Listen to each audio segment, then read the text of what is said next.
In these uncertain economic times, you've got to do whatever you can to save money. One of our biggest expenses can be our cars, especially when unexpected repair bills hit. Not anymore. If you own a vehicle with less than 130,000 miles, is less than 12 years old, has a warranty about to expire, or even no warranty at all, you could stop paying for car repairs. Roadside assistance, towing, and rental coverage are all included. Don't wait for the next repair. Make one free call right now to see if you qualify. If your vehicle is less than 12 years old, has less than 130,000 miles, even if it's out of warranty, paying for car repairs can become a thing of the past. Call us right now and get your car protected before your next repair bill hits. Get protection and no more repair bills. Call 800-696-1030. Again, 800-696-1030. That's 800-696-1030.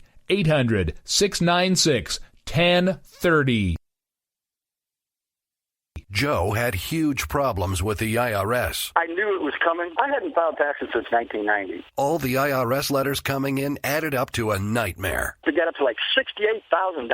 My heart started beating fast. It's like, there's no way, man. I mean, I ain't going to be able to do this. Then they stopped his paycheck. So that's when I started making phone calls and found U.S. Tax Shield. U.S. Tax Shield went to work immediately. They just took the bull by the horns. What blew my mind is he called the IRS right then and there. So why is U.S. Tax Shield A+ rated with the Better Business Bureau? Joe knows. They saved me a ridiculous amount of money. If you owe more than $10,000 to the IRS or state, choose the company Joe chose, U.S. Tax Shield. It was the best decision I made. U.S. Tax Shield is the way to go. Life is good. Thank you, Lord. Call 800-471-3287. U.S. Tax Shield. Boo-rah. Yes. 800-471-3287. 800-471-3287. The Internet will never be the same. You're listening to K98Talk.com. Whoa! Good God, y'all. What is it good for? Absolutely. Let's get started again.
Or morning, depends on where you are around the globe, in the chat room, wherever you are. This is Late Night in the Midlands, and I am Michael Vera. We've got a really good show tonight, I think. We'll be talking with Fran Shaw, and we'll be talking about consciousness. We'll be talking about, well, the soul, the other side a little bit. This side, we're going to get into all kinds of good stuff with Fran, spiritual discipline, all that and more when we get our guest on with us a little later. A lot of things happening, as well, especially in the radio world. Art Bell returns. Matter of fact, his show begins when mine ends tonight over on the Dark Matter Radio Network. So I got to say, I don't know what's coming up. I know our schedule's changing a little here on L&M because there's a couple shows that just, didn't work out, I guess. They disappeared, missing in action. So I know the schedule's getting moved around a little, so I don't know what's coming up after me tonight, but I know where I'm going after me tonight, and I'm going to listen to some Art Bell tonight and check it out. It's good to have him back, and, you know, Yeah, some will say, oh, well, he's been out of the game and, he's coming back for fun, folks. So, if you're listening to him, it's because you love Art Bell and you enjoy what he does and how he does it. So, let's not criticize people for what they don't cover, because sometimes they don't cover those things because that's just not what they choose to cover. It is what it is. I'm going to listen tonight, though. I forget who his first guest is. I did know, but I don't know now. I don't think that they're actually putting it up too early because, the people over there at Coast to Coast like to go and steal the guests and then have them on early, like days before Art would have them on. And so, yeah, they pull games like that over there, believe it or not. So Art Bell, the king of nighttime radio, in my opinion and many others. I mean, let's face it, he really kicked off a lot of this, all of this. I mean, he was the first that I know of, and I understand there were some shows way beforehand that talked about some of this stuff. I don't know of those shows. I've heard of them, but I know Art Bell really got things kicking, and I'm looking forward to his return. And I'm really looking forward to his return because it's nice to have an alternative for people outside of Coast to Coast. So I don't want to sit here and start bashing. I know, really, I don't, right? I don't, but they've kind of, I don't know, gone in a direction I choose not to follow. Mainstream, anybody? So anyways, great stuff. And don't forget, Saturday nights, in that same time slot, you can find Late Night in the Midlands over on the Dark Matter Radio Network. And with that, I'll stop chewing away at my radio idol, and I'll get into some other things here, because we do have some other things to talk about. Oh, and one more thing. I found it kind of funny that a certain person had come out. Things start coming out. When people get into this, like Art comes back and all, right away you see some weird stuff coming out, right? So there's this one guy, I won't mention names or nothing, but claims that Art was a part of their time travel whatever with the Pegasus Project and all that. And I'm thinking, I've had these guys on my show many times, and I'm wondering why I never heard of this before. That's just funny. He's coming back. He calls people, who are members are time travelers or something. So right away it's like, oh, guess what? He was part of a time traveling this or that. But, hey, I'm an actor, according to some. I'm an actor. I'm not really Michael Vera, they say. But anyways, it's funny stuff. Folks, the website, www.latenightinthemidlands.com. Go on over, become a member, and be informed. By all means, inform others. And folks, really, become a late nighter, because that's what you are. When you subscribe here with Late Night in the Midlands, you become a late nighter. You're one of the family, and you help keep us on the air. Recently, there was some comments left over on YouTube, which I normally, again, I don't read that stuff very often, but I had to go over there and kind of shuffle some things around. So while I was in there, I did notice some things, and I get thousands and thousands of wonderful comments in there. But every now and then, you do get people, and that's one of the problems with social medias, is that people can hide behind fake names and profiles, and they can say whatever they want, and there's, no consequences for them at all. And, and that's what they do. So I would assume that out of probably the 7 or 8 of you who are complaining, probably 4 or 5 of you are the same person.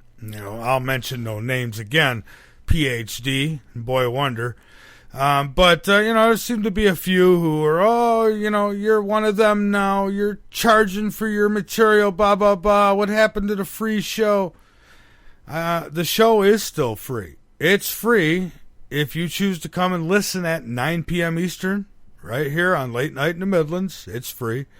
It's also free when it reruns again at 9 o'clock in the morning, I believe it is. You have to check the schedule. It's also free when it runs on K98 Talk, and it's free when it runs on High Point Radio and all the stations that they're involved with. it's free when it runs on dark matter on Saturday nights. So I am giving it to you free. However, if you want to get into the archives and listen at your convenience, as you know, convenience usually has a price.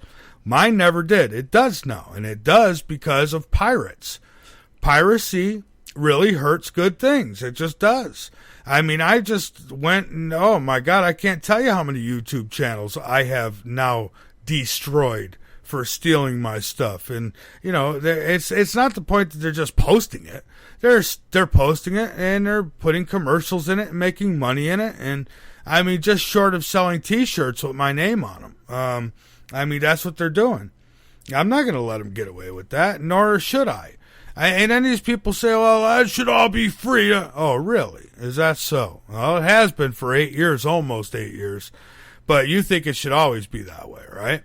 And so, okay, I'll make a deal with you. For those of you who think that it should all be free and I should just be your slave and I should do everything for it, because the live show's free, all right? But, you know, the archive takes work. It doesn't just grow there. I mean, it doesn't just... I don't wave a magic wand and it becomes an archive. It just don't work that way. So I'll make a deal with you. Here's the deal.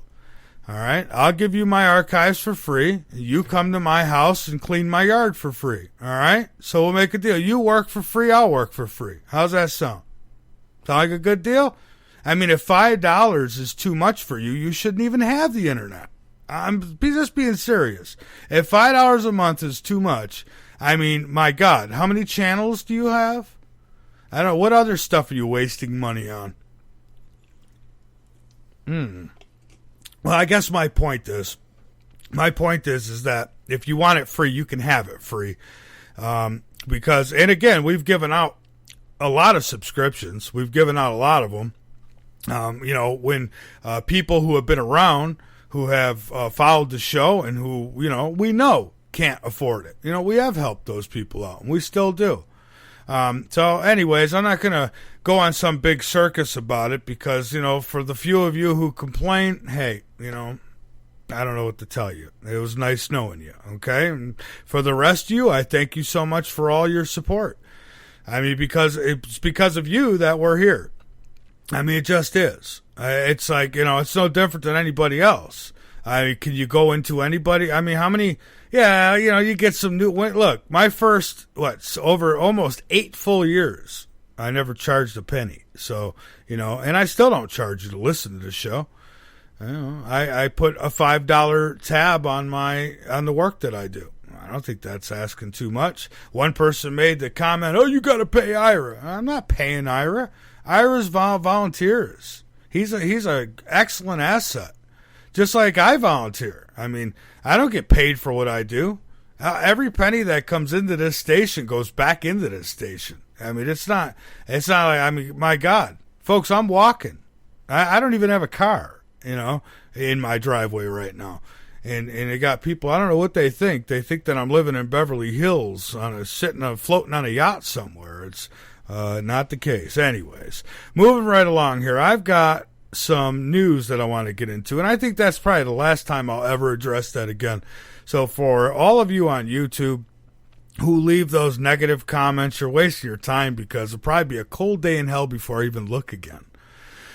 All right, so Dr. Peter Vincent Pry, this was sent to me by a past guest. Thomas Fry actually sent this to me, and I thought it was interesting, so I thought I'd share it. America may never recover from EMP attack. The Iranian military writings openly describe making an EMP attack to eliminate the United States as an actor on the world stage. They says, and it would not be hard to pull off. Well, it wouldn't be hard to pull off for anybody who wanted to accomplish that.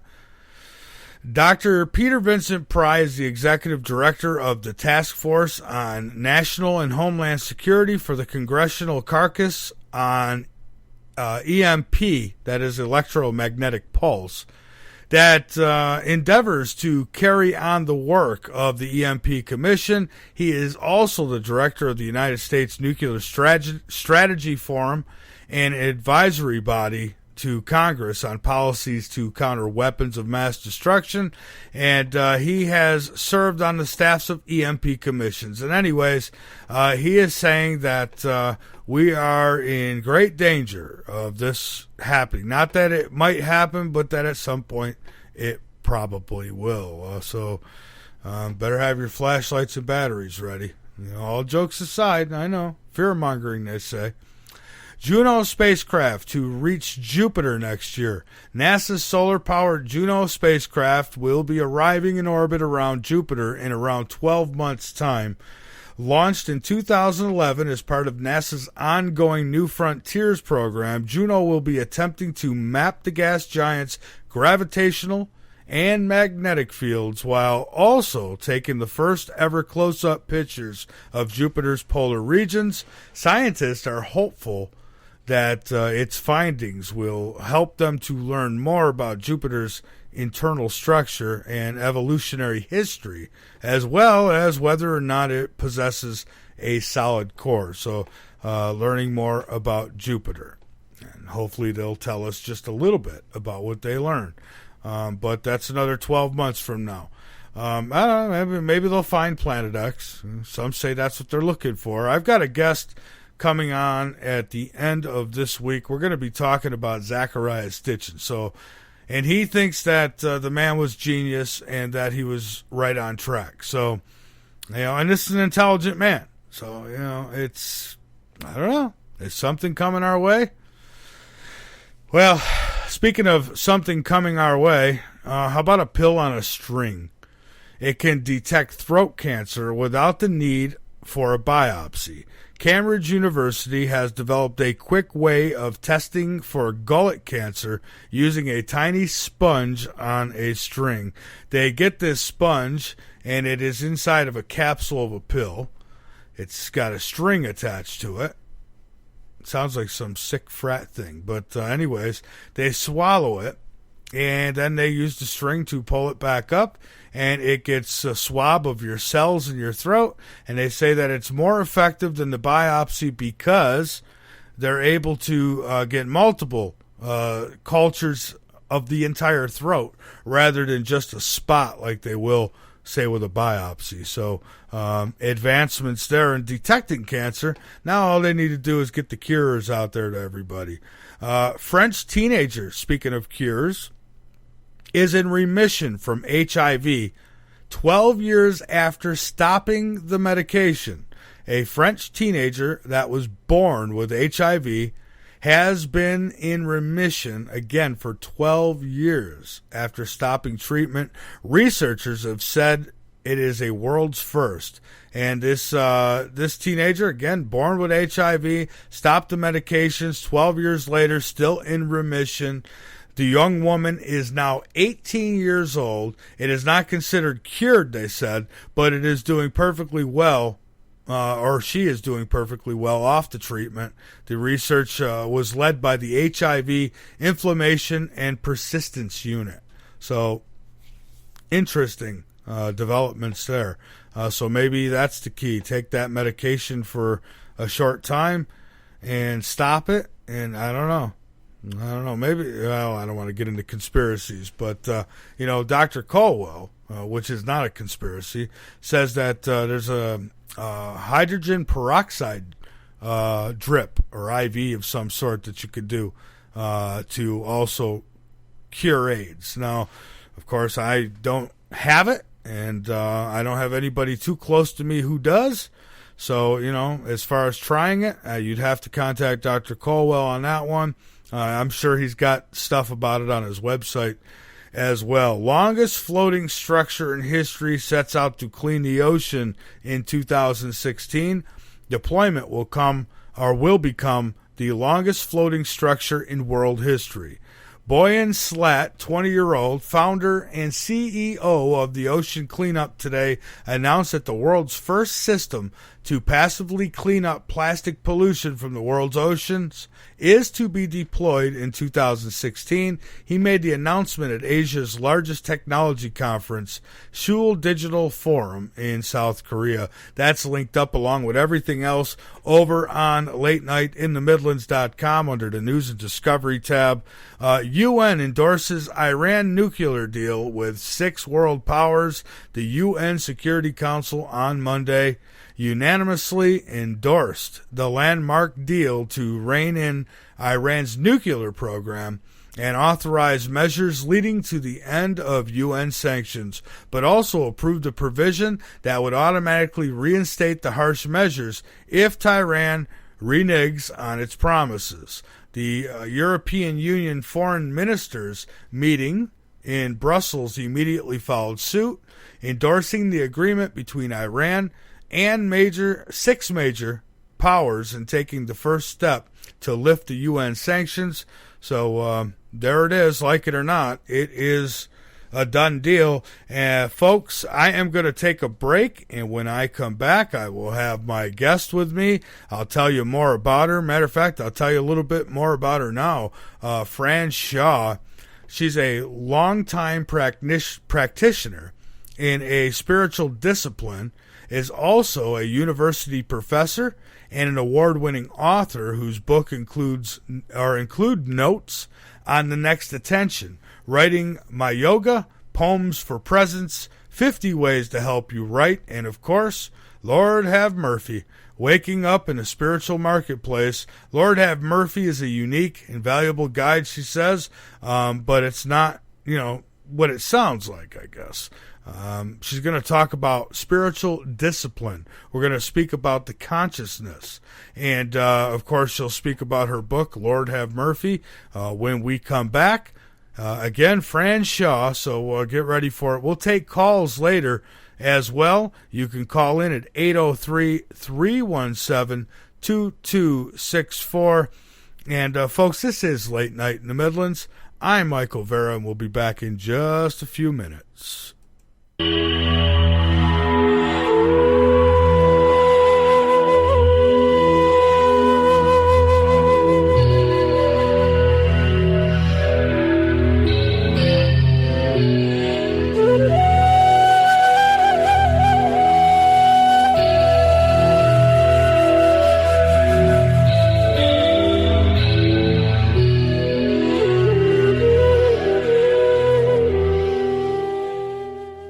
Hello, this is Dick Farrell, here to tell you about OxySilver. Legally available only through CureShop.com and HealthyWorldStore.com. Don't be fooled buying silver products from copycats and criminals. You've heard Dr. Leonard Horowitz and experts urge you to avoid deadly vaccinations and illegal operators selling stolen OxySilver and OxySilver copycats. You've heard experts tell you about suppression in alternative medicine and confusing propaganda in healthcare and the truth movement. Read Dr. Horowitz's book, Healing Celebrations, to learn how miracle healings can be made to happen through faith, prayer, and a pure diet. Get great immunity using vitamin C, D, and OxySilver, Liquid Dentist, GI Flora Pro, a top-shelf probiotic. Use Green Harvest as a great-tasting meal substitute for energizing organic nutrients and losing weight. And Zeolove, and natural clays for detoxifying your body. More advice, all these products and more are available from theCureShop.com. Including OxySilver, the world's most powerful silver hydrosol. Electro-energized to put risky injections, toxic antibiotics, and deadly drug pushers out of business. OxySilver is covalently bonded to water. Unlike any other silver product using the frequency of chlorophyll 528, what Dr. Horowitz explains is pure tone love, the universal healer. NASA originally developed covalently body silver hydrosols to keep astronauts healthy in space. Dr. Horowitz added the 528 frequency to NASA's formula and more. OxySilver works 3 ways to electrocute dangerous germs better than anything, far better than all leading silver products, and without any risk. OxySilver oxygenates and resonates with 528 for faster healing. So help save lives, putting drug lords and criminals out of business, and keep the LNM network broadcasting. Register for our free cooperative at healthworldaffiliates.com/4948. That's healthyworldaffiliates.com/4948. And buy OxySilver and other great products in package specials at great great discounts from thecureshop.com. Buy OxySilver, GI Flora Pro, Green Harvest, Zeolove, and Love Minerals at great discounts at cureshop.com. That's cureshop.com with 2 P's. CURESHOPPE.com. Or call toll free at 1-888-621-7611. That's 1-888-621-7611. Do it now. The L&M Radio Network and Late Night in the Midlands depends on you, the listener. Without you, there would be no us. So help us continue to bring you the best guests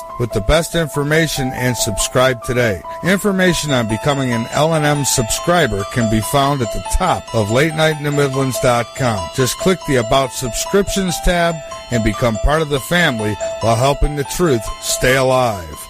And while you're at it, maybe subscriptions aren't for you. A one-time donation helps as well. Click that donate button on the right side of LateNightInTheMidlands.com and help us help you. The L&M Radio Network offers a moderated chat room at www.latenightinthe.midlands.com. Just click the chat and listen page from the drop-down menu at the top of any page on the website, or click the Listen Live button at the top of the homepage at www.latenightinthe.midlands.com. Need your L&M fix? You can find us on social medias everywhere, like our Facebook fan page, Late Night in the Midlands, or our Facebook group, the L&M Radio Network. Our other Facebook groups, The Last Frequency.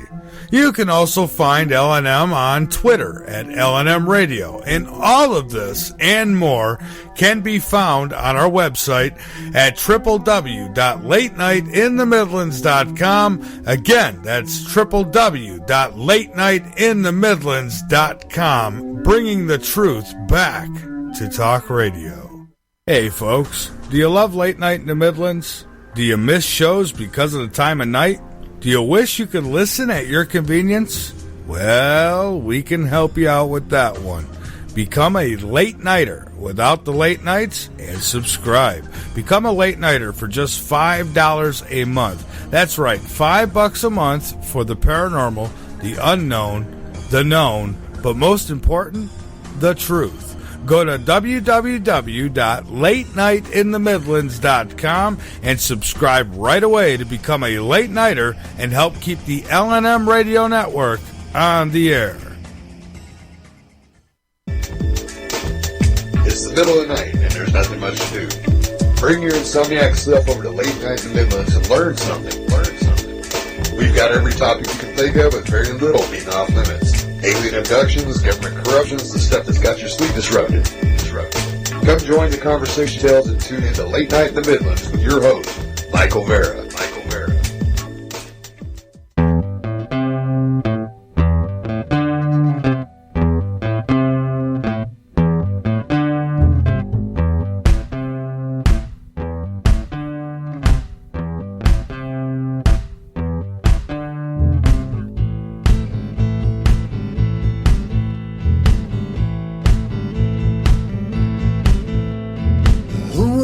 Say what's going on.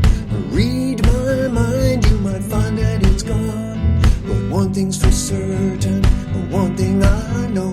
We're all deluded about who's in control. We can think what we want about a higher soul, but our DNA is driving the bus going home.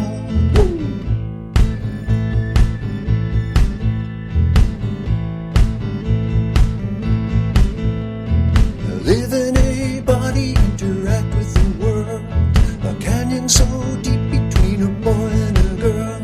Our hearts can fail us, our thoughts can go wrong, but the pressure to procreate keeps pushing us on. We can try to ignore it, we can keep our eyes closed, but our DNA is driving the bus going home.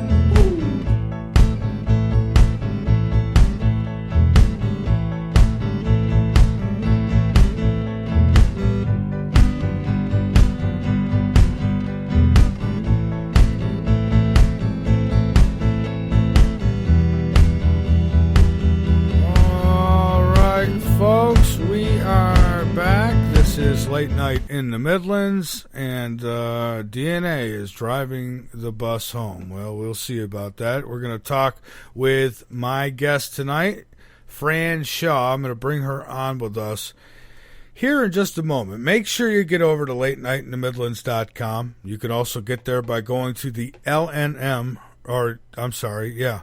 LNMRadioNetwork.com or LNMRadioNetwork.com. That is. But the easiest way, just like it's always been, LateNightInTheMidlands.com. Go on over, become a member. Help us out by subscribing.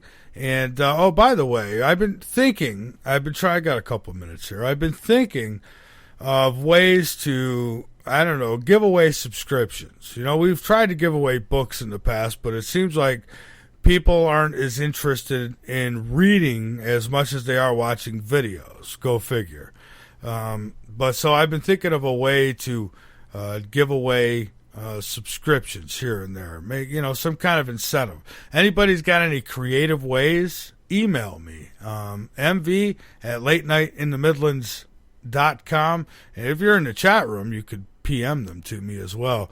But I'm curious as to ways you might have to give away. I've been thinking about it, some different things. I mean, there's some obvious, easy ideas, but I thought, make it interesting. But, and we'd like to give away, give away a few months, maybe sometimes give away a year even. So we'd like to do these things. And so we're thinking about it. Ira and I have been brainstorming, so we'll see what comes of it. But let me get my guest on here, because it is all about the money, so they say. Let's see here. All right, so here we go. I'm bringing my guest on now tonight, so you don't have to listen to me go on rampages. Hello. Good evening, Fran. This is Michael Vera with Late Night in the Midlands, and we are live. Welcome.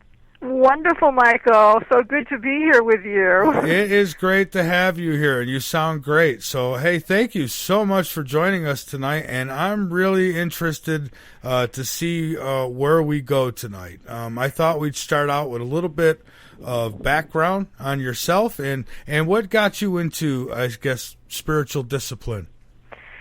I guess catastrophe, as in case of many people. This is, I guess what really, to be honest, got me going was it was a betrayal by a close friend who did something that was really so surprising to me. And I just started reading every book I could. I couldn't understand how a person could do this, a person that I trusted. And so I'm reading all sorts of books, and this is, decades ago. And I read one book, I came upon one book that talked about how, people are really at a sleep. Our usual level of consciousness is something that this person called sleep, and that one really isn't responsible for what one does in one's sleep because it's kind of like a very automatic pilot mode is how we might phrase it. It's almost like Jesus on the cross saying, "Forgive them, Father, they know not what they do." Well, I sort of understood that in a different way. So then I became interested in, if that's the case, then I really don't want to be asleep in my life. What would it mean to wake up? And once you sort of have that idea, then you're reading other books, and of course I was an English major in college, so I was reading all the mystical poets and comparative religions, studied all the world religions and states of consciousness and things like that. Everything's theoretical and conceptual. But I did have some friends who were just passing through from California, and they were going to see a teacher, and I met that teacher, and that one showed me some mindfulness practices. And so I got into it that way, and then I finally did meet a teacher who was sort of the first awake man I'd ever met, someone who actually was different from others in his level of consciousness, and you could feel it. The reason I say you could feel it was because when you're in the presence of this person, and he's passed since then, you sort of, how shall I put it, you were aligned internally in the way he was aligned internally, and your state of consciousness changed, and you absolutely knew it, just as you would know whether it's hot or cold outside. Right. So that gave me a real taste of living for certain moments. at a higher level of consciousness, more than just ordinary. And so most days it's a going back and forth in and out of, falling asleep and waking up. And so it just only took me about a dozen years to get up the nerve to write a book that somehow talks about this since he passed. That's where we are today. I see. So this consciousness, what is, I guess the best question to ask first here is, what in your opinion, or based on your research, what is consciousness and where is it? Where is it located?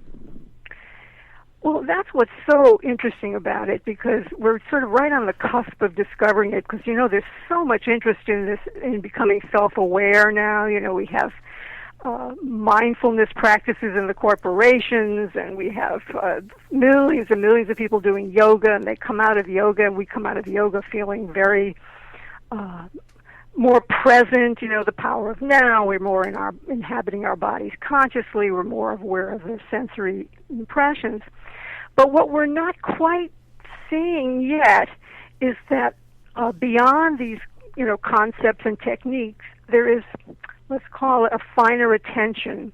It's actually feels like a sacred energy, and it's coming into us at every moment, obviously, because something is animating us. Yeah. It's just that it's hidden from our usual mind, and it's recognizing the touch of this other stream of energy that helps us across the threshold into awakening, into consciousness, into living consciously at a higher level.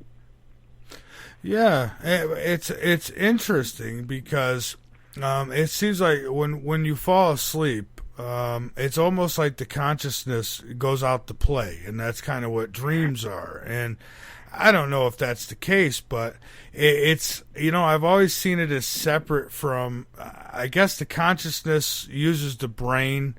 It's like it's dashboard for the body. And I've always seen the consciousness kind of with the spirit, like the spirit's brain, if you will.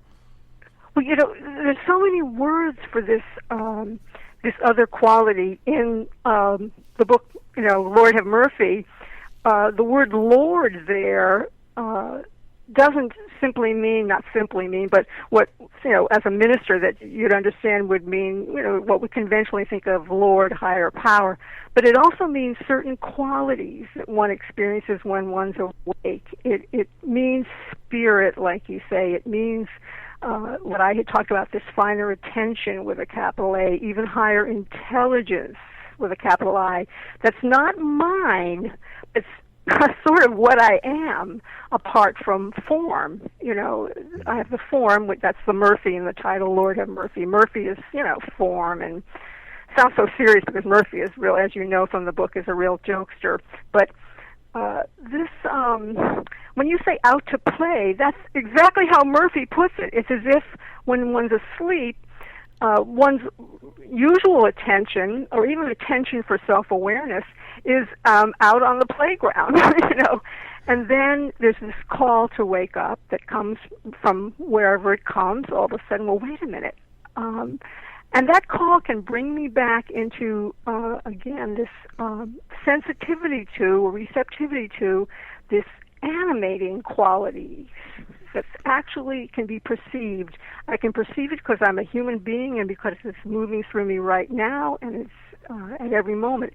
And when I have this sense of this other stream that's animating this form, as well as, my what I'm hearing and seeing and even thinking and feeling, when I have both, then I begin to move into awakening. It's very different experience. It's another level. And it's, of course, it's wonderful because it's a great relief. You come into balance, and so Murphy talks about that a lot in the book, and he has a lot of jokes about it, because what he likes to do is sort of joke about when he gets, as you put it, asleep, or identify when that attention is really out to play, and you're just rolling along, and then you get scared about this, frightened about that, or annoyed about this, as he puts it. Is that the sun blazing gold across the horizon? I hadn't noticed because my world has shrunk to the size of a kumquat. It's sort of like you go into down the rabbit hole into some little this or that part of yourself. But it's not the whole story, and you can come back into a much wider field of awareness once you notice you've been out to play and you're called and you come back. And I think that's what the call is, the call of the Lord, if I may. You may have something to say about that. No, actually, no. I think everybody's got a name for that energy, and the best I could call, I guess, the best name that's come up for is God, the Lord. Yes. And I see God as, it's everything. It's just everything. So that's why you can't, people are looking for this man sitting in the cloud, and it's much, much bigger than that. Oh, much bigger than that. That's the old, William Blake, one of my favorite mystical poets from centuries ago, was called it, that version of the old man in the sky, Nobodaddy, nobody's daddy. He made fun of it then.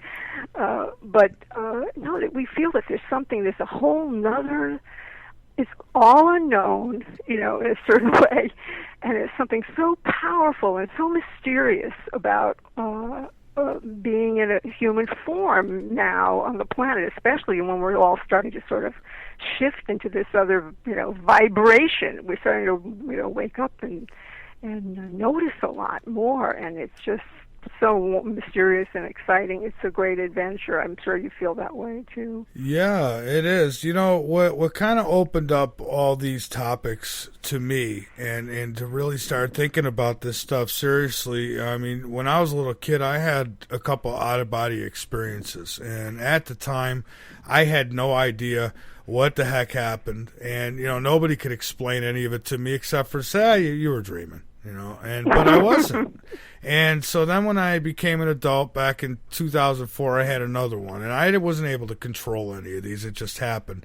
That told me, because I know that they were real, that told me that there is something outside of this physical body. And it's about at that time when I stopped worrying so much about dying and thought more about living. And because, I know there's something on the other side. I know that there's this, we're not this body. This body is our vehicle. It's getting us around.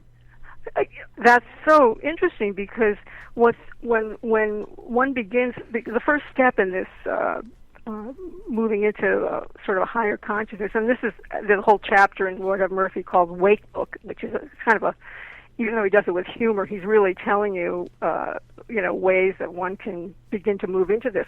The first step is this kind of seeing oneself. He calls it observing mode. So that right now, as we're speaking on the phone, it's as if I'm being seen, as if there's a camera on me, and just as I am, just the posture of the body, the shape of the body, the sound of the voice, where the hands are, but just a neutral impression of the body now, the seeing.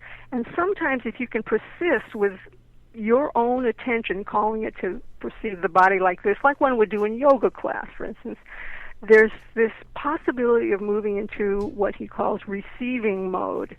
And receiving mode is when, even aside from or along with what the body's experiencing through sensation, what the feelings are experiencing, what the thoughts are, body, mind, and feelings, they all come together when one is trying to have this impression of being seen. And that can open into this sense of, well, are there other energies here that are subtle, And there's this impression that there's something besides my thoughts, my feelings, and my body, clearly. Because if I can have an impression of all of those three things, and then also sometimes this sense of something even subtler than sensation, something that's what's animating me. You can almost feel it in the palms of your hands fairly easily. I know healers feel it. This life force energy that's flowing through the me and everything, as you put it. Then I move into a more awakened state, and I try to have all that at the same time, so that my consciousness is much more inclusive. I'm not caught in a thought. I'm not caught in a feeling. I'm not even caught in a sugar low or a reaction, because there's this sense of what's animating everything an actual, not just sense, but almost a sensation of it, really perception of it. And the more one moves into receiving mode and can have both streams, just, regular Murphy, regular Fran, regular Michael, and what's animating Michael, Fran, Murphy, when you can have both streams together, I think that's normal human being. I think that's our birthright. I think that's what we're here to experience, and that's closer to the awakened state. So that's interesting. That's interesting. And so, I mean, to what level or what degree? What for consciousness? I don't know. I think of other things like plants and animals and even insects, and I wonder, well, if we have consciousness, I mean, don't they? Well, if you look into your pet's eyes, yeah, and you feel that there's an intelligence, flowing through that creature that somehow understands you in some way, he does. Or even that you have a plant that you every day, I mean, we have some gardenias blooming right now. I mean, every time I pass that plant, I say, oh, you are beautiful. And then more and more blooms open, Secret Life of Plants. The same thing that's animating us here as we speak and as people are listening, the same force, which one can actually begin to become sensitive to, because the more you become sensitive to it and can perceive it, the more you perceive it, is absolutely what it is, like you say, everything. So that is the unity. It's it's either, I don't know if you call it an energy or a vibration. Who knows what the words are? I think there's many names for it, but no words for it really. But the Tao, the Chi, Lord, God, Spirit, higher attention, consciousness, capital C, whatever this animating quality is. And you're right. It's once you become sensitive to it, you begin to see everything alive. Everything living. And that is how I see everything. I mean, plants, and I've even experimented with my own plants. I have plants that I talk to, and believe me, they grow beautifully. And then there's other ones that I ignore, and they look like they're dying. So, I mean, it does matter, and they do, and you could feel the energy. I could almost see the aura on a plant, that life force. Yes. So that means that you have to be somewhat in touch with that in yourself in order to see that outside yourself. So that's why I say we're just on the brink of really moving into another level, a conscious level, which would make such a difference to the planet, of course, if more and more people would awaken in that way and be sensitive in that way.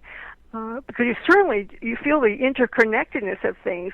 I mean, literally, you feel the connectedness with things. It's not just a thought in your head. And I know Murphy has a funny line about this in Lord of Murphy. He says, consciousness is contagious, and it may not even have to go viral. Who knows how many it will take, how many people, it might not be a critical mass that's smaller than we think, that could actually have an effect on the planet. And especially at this time when you just feel like we really need to move into something much more wonderful for everyone on the planet, and it's trying to happen. It does feel like, as a whole, the population on this planet could control almost what happens. It just seems like, I don't know, it's like when something's big in my mind, like, I don't know, whatever it might be, it seems like there must be a lot of other people thinking the same thing because it becomes big, or, just things like that. It's like when the collective mind or consciousness comes together, it seems like we can move storms. There's just so much that could be done. People have been healing with just people praying. I mean, and that prayer has some strength to it. And even remote healing. I know cases of, I even know some people who are doing this. He's in Canada, but he's doing a remote healing on someone in, Manhattan. It all depends on receptivity, but this sense that we're connected on an energetic level, and an energy level.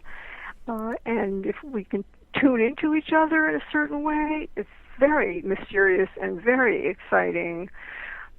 So I understand what you're saying. Yeah, somebody made a decent point and said, well, maybe the plants are of a higher consciousness. I mean, could that be? Could they, because they don't need to move around because their consciousness is that high?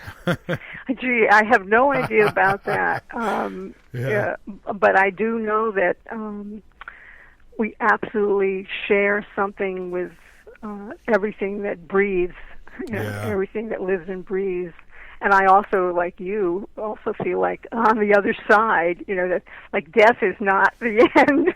It's not the end. I mean, what's alive can't die. In other words, the body the energy goes into another form. What kind of racks my mind though is, I guess I think we're here for a lesson, for whatever lesson that might be, but if it's that much greater on the other side and all these things exist, how come we're not allowed to know about? I mean, would we not go to class if we knew?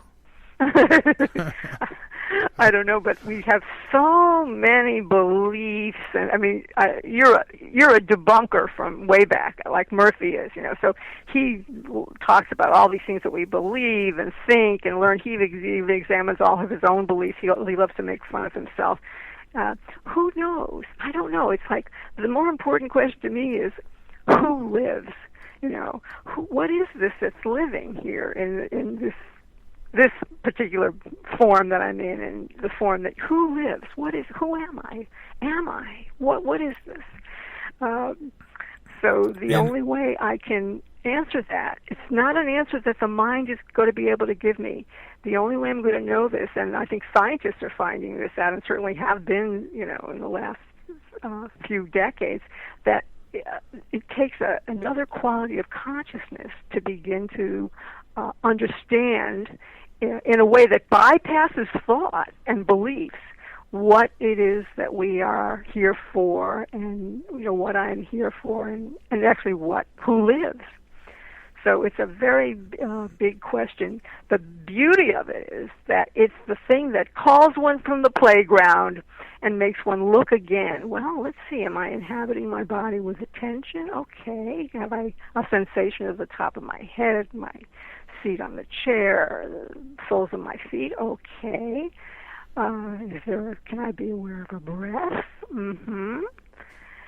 Are both my ears open so that I'm listening with both ears now? And so, what it does is it brings a look that expands awareness, moves you into a more receptive mode. And then I think answers are going to come not in thoughts or concepts, but through direct perception. Yeah. So, okay, how does one become spiritually disciplined? How does one find out who they are and why they're here? And I mean, do things like yoga and these different meditations, I mean, is that a necessity to discover these things? I mean, some people discover them after they've had near-death experiences or out-of-body experiences or whatever. So how does one get spiritually disciplined? Yeah, the word discipline is like, dear me, oh God, I'm Murphy would say, oh, knitted brow, let's get serious, But because the interesting thing about this is, it may have been that at other points in the last, 100 years, that it might have been harder for some reasons. I don't know what those reasons are, and that one really needed some kind of discipline. The thing that I feel is required now is just an understanding of these different qualities of attention, because we do have we do have an attention for. If, say, for example, I'm sewing something and I can focus on that, or I'm a potter at the wheel, or I'm trying to write something. We do know how to focus attention. The interesting thing is that we want to be able to focus attention so that it can join this other attention And for that, sure, there's many, many wonderful things, yoga and meditation, all the different forms of meditation. Of course, in the Zen tradition, sometimes they just talk about a koan, where somehow someone says something to you, and then all of a sudden, it breaks the hold of what you're thinking, your thoughts and beliefs are, and all of a sudden you're aware of what's animating you. So, who knows what brings about that moment, that enlightening moment. It's going to be different for different people. I don't know. Some people may be denser and less receptive and more invested in intellectualizationally challenging things, And there may be people that need somehow to be able to. They don't have a connection with the body, and they need to be able to feel. Sense the body immediately and learn just to make some pathways to sense the body to become more receptive. Some may feel like their heart is closed and may need to do some, like you say, prayer and work that somehow opens the heart for a moment to receive things. It's all about opening, and different people with different personalities and different backgrounds may need different things to do it. But what's been interesting for me is that this quality of energy, this sacred energy coming into us, is so near. It's so near. We just go away from it. We go very far away from it when we go, get very identified with this little thing or that little thing. We just go away from it. And so it's really, it's so near that it may be that if you can be with someone who is actually vibrating with that energy, it may be that you can just immediately come into it and then, save yourself 40 years of, sitting cross-legged on the floor. That's all I'm saying. And it's funny you say that. It's like, because you can walk in a room. There are people, I could be in the best mood in the world, and all it takes is one sour apple to come in with attitude, and it could change my whole day. So I don't like negative energied people. I try to avoid them as best I can. But I guess my biggest fear is leaving this body, going to the other side, and it being boring as no can do over there. I hope it's not. Oh my goodness. Well, I think boredom is just a lack of attention, because it's a form of being identified or in a contracted state where you've sort of glommed onto some little feeling or thought or something like that. Oh, if you keep saying to yourself, "Oh, I'm bored. Oh, there's nothing to do," always looking for things to do. Well. Maybe it's not about doing. Maybe it's just about being. Maybe I don't have to do so much. But it's interesting about this thing about negativity, because I have that same impression. We really, when we're asleep, we are absolutely conduits for negativity and aggression to come into the world, because it comes into me and then I pass it along to someone else. All of a sudden my world contracts.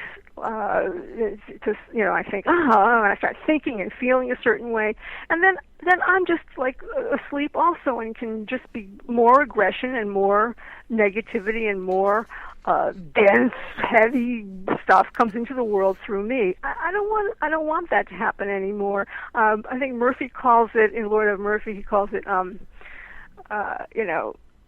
Night of the Vampire Pain Bodies.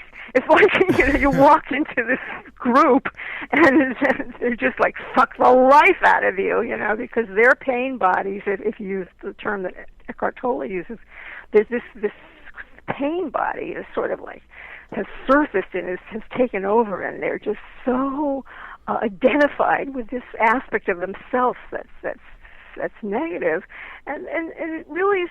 It's hard to keep one's attention in oneself, and let alone be aware of this other very subtle animating energy which helps us stay awake.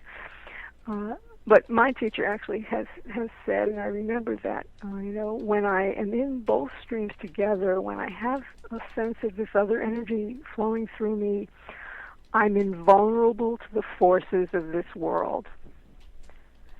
I'm vibrating in such a way that I'm invulnerable to the forces of this world, and someone's negative state will not affect mine. Yeah, somebody I was with a long time ago for a good number of years had that effect, like a energy vampire. Just you could. I've never, except for that time, been with somebody who makes me want to do overtime at work. I mean, that's how I felt. I was like, when it was time to quit, all the other guys were happy, and I'm thinking, oh damn it, I've got to go home. Oh, gee. So, well, you've come a long way, and as Murphy says in one place, the farther one travels, the less one blows. Yeah.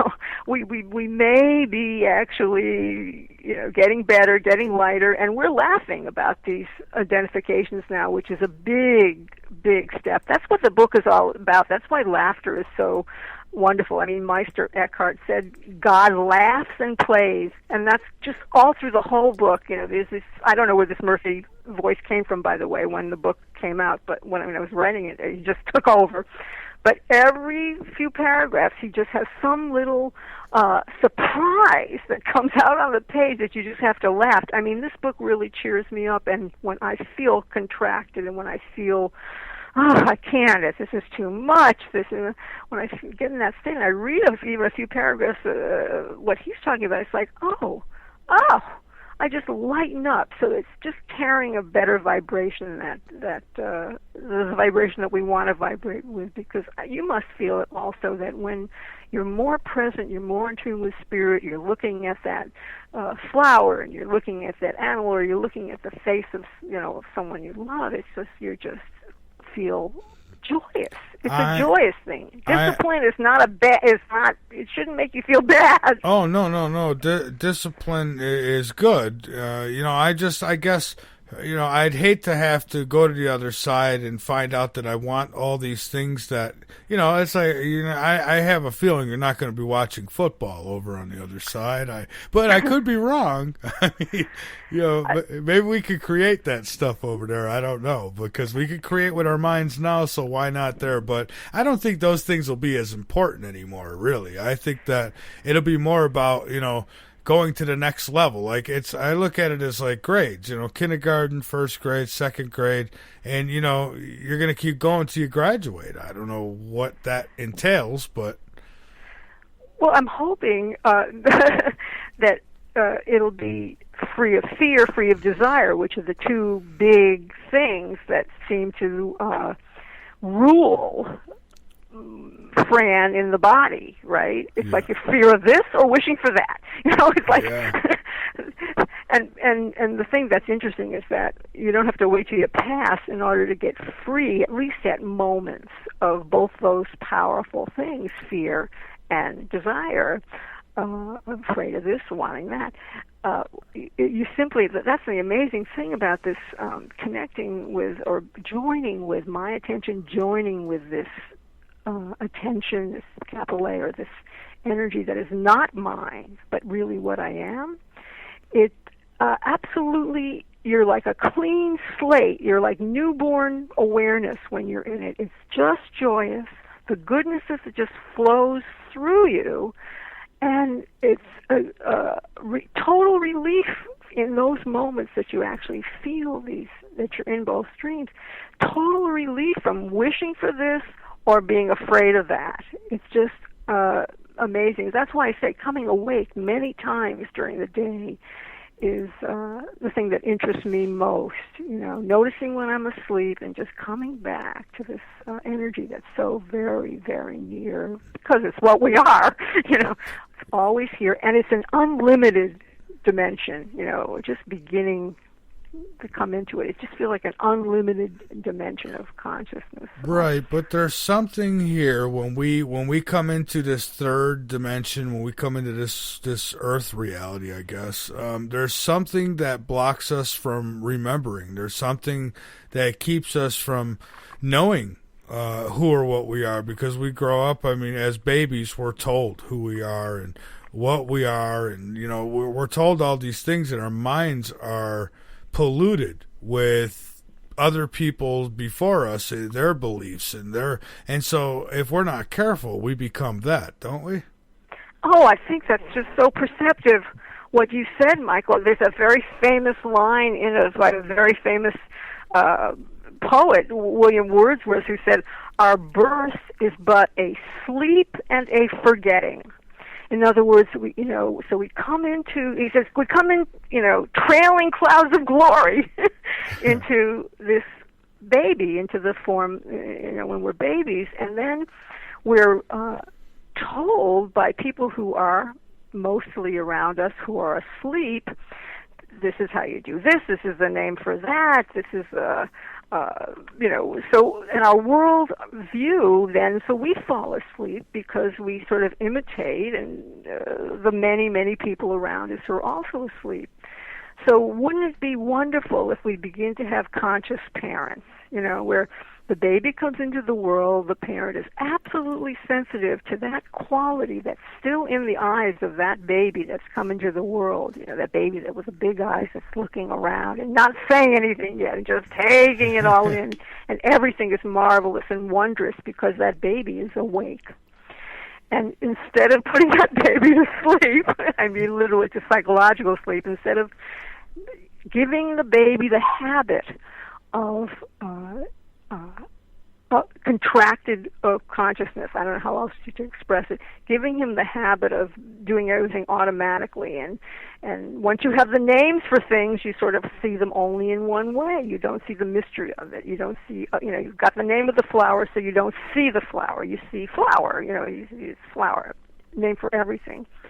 Just cutting up the world into little discrete little places, but yes, I think it would be so marvelous, and I'm seeing it happening because some of these millennials are just very different than we were at that age. They do not have fear.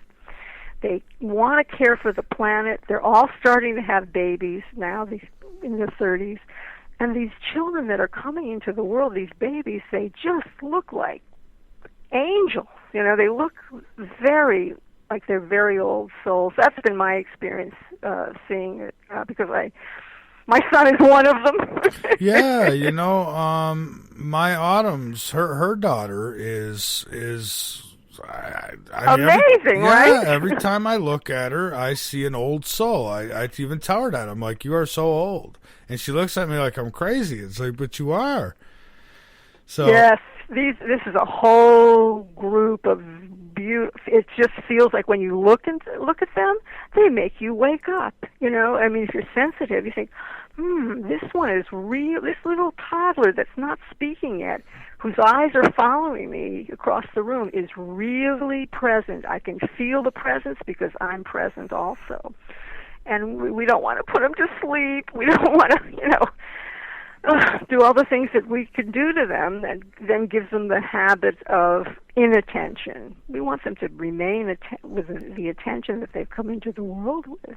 We don't want to put them to sleep, but for that we need to be awake. Yeah, and I think it's important that we don't tell our kids what to think, but we assist them in doing their own thinking. And that's, even I made those mistakes because, when I first had kids, I didn't know the things I knew now, but if I did, things would be a little different, I think, but I make up for it now.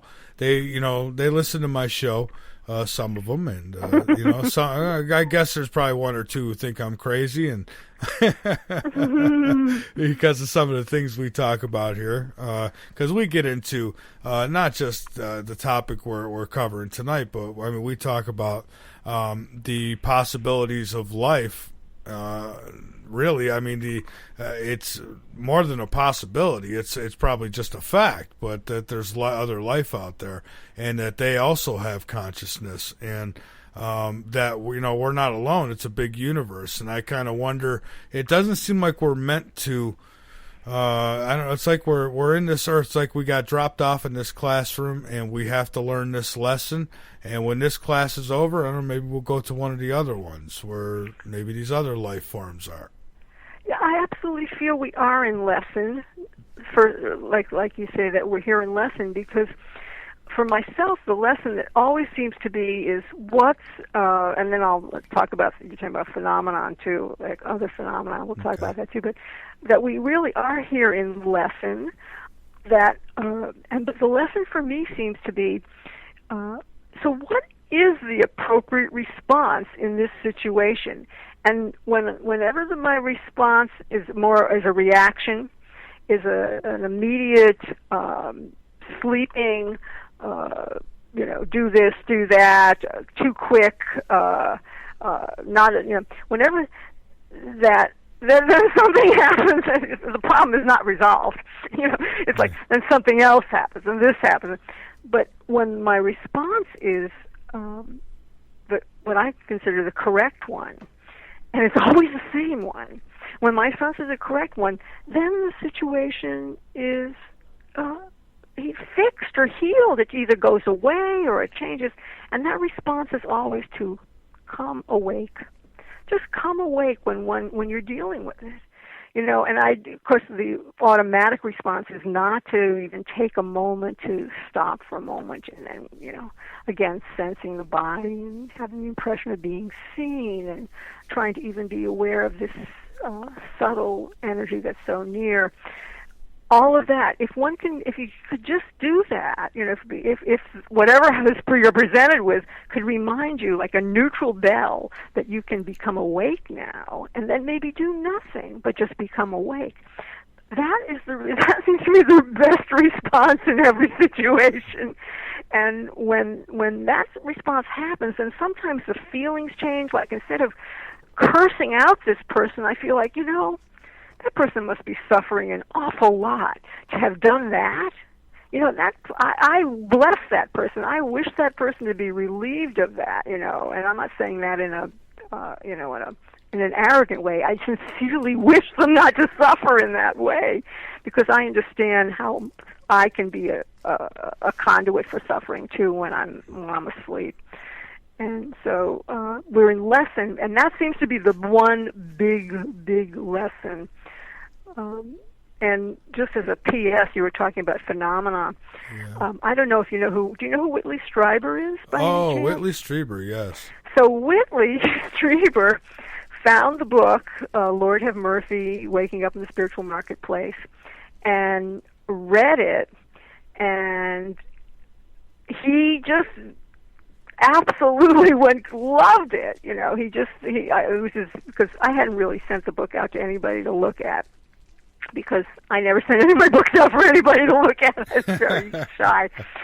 And he just made such a big deal about it. He just said it was just, he'd never read anything like it, and it was very special, the humor, the beauty, the drawings, and so he said it's an extraordinary door into attention. And so for someone like that, who's a number one best-selling author, to have found it and then he contacted me about it and said those things about it, I was just very much heartened that maybe I could go bring this message out into the world, and that Murphy would be someone that people would love to read, because he's funny, but he also is basically carrying this message about this other quality of attention that we all can experience. Yeah, and yes, and Whitley also shared with me a lot of his experiences in phenomena, private ones, and they scared the heck out of me. I was just going to bring that up. Yeah, he's had quite the experience. I can't share the emails with you because he's doing a new book now that's going to talk much more about these others, and it's going to be out in a few months. I wish I knew the name of it. I would love to say it, but so we look for it anyway. And it's going to talk about where his many decades, because this has been going on since communion, what his take on it is now of what's really going on. So look for it. Look for Whitley's new book in about 6 months. Well, I'm sure when his when his book does come out, I'm sure that Art Bell will have him on. They're very good friends. I don't know if you know of Art Bell, but he just came back to the airwaves tonight. He's like the nighttime legend, if you will. And so a good friend of Whitley Strieber, and I'm sure that we'll all know far in advance about the book. And he's a great writer, and he's got a heck of a story to tell too. And that brings you into a whole nother level of discussion when you think about, I mean, it's one thing to think about our experiences here on Earth, but then you think about these other beings that could or could not exist, and you kind of wonder, what's their purpose? And is their purpose to get involved with our purpose? Because, I kind of see that as kidnapping when they abduct like that, but that's... I try not to put anything out into the airwaves that's going to attract anything to me, because it still is a real scary thing to me. It's all unknown. It's really all unknown, and so I retreat into this. What I can feel is goodness.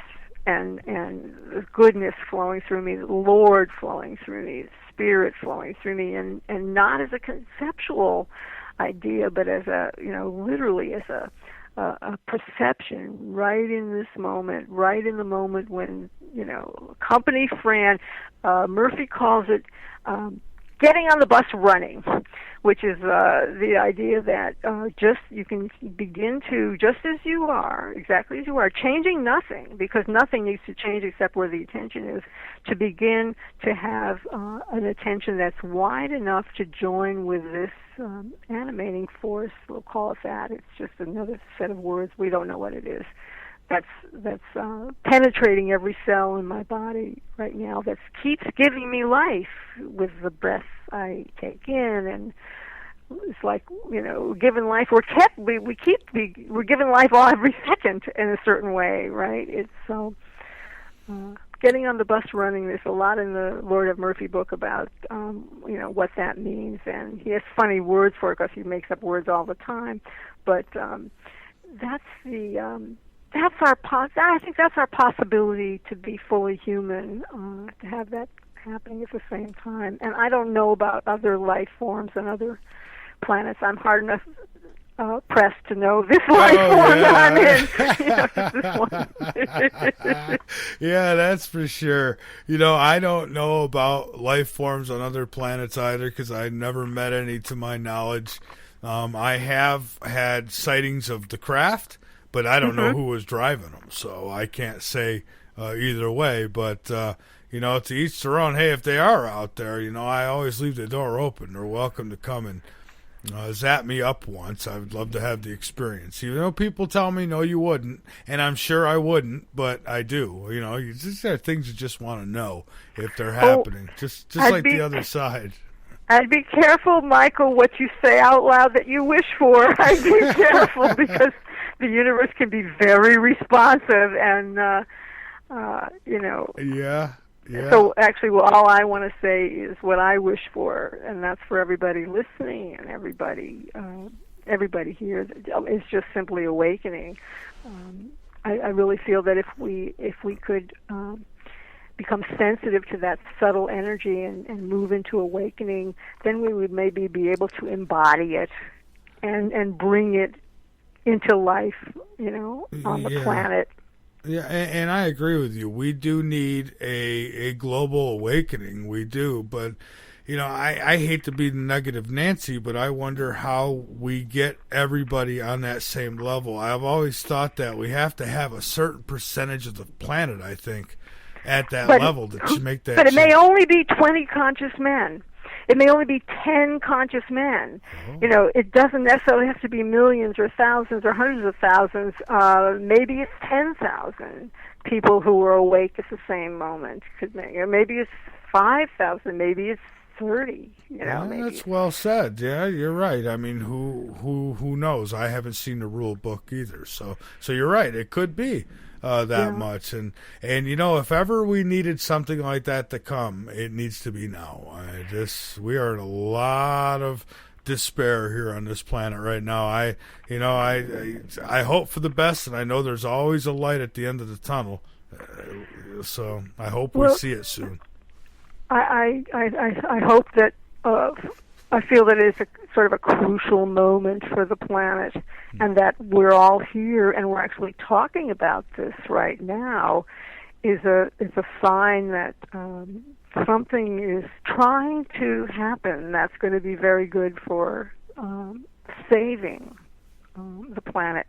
I don't know what's going to happen, though. I don't know what's going to happen. I don't really. Well, I think that's what makes this life so interesting and such a lesson, because we never do know what's going to happen, and we have to sometimes anticipate, our next move in our life, and sometimes it's the right one and sometimes it's the wrong one, and so you never know.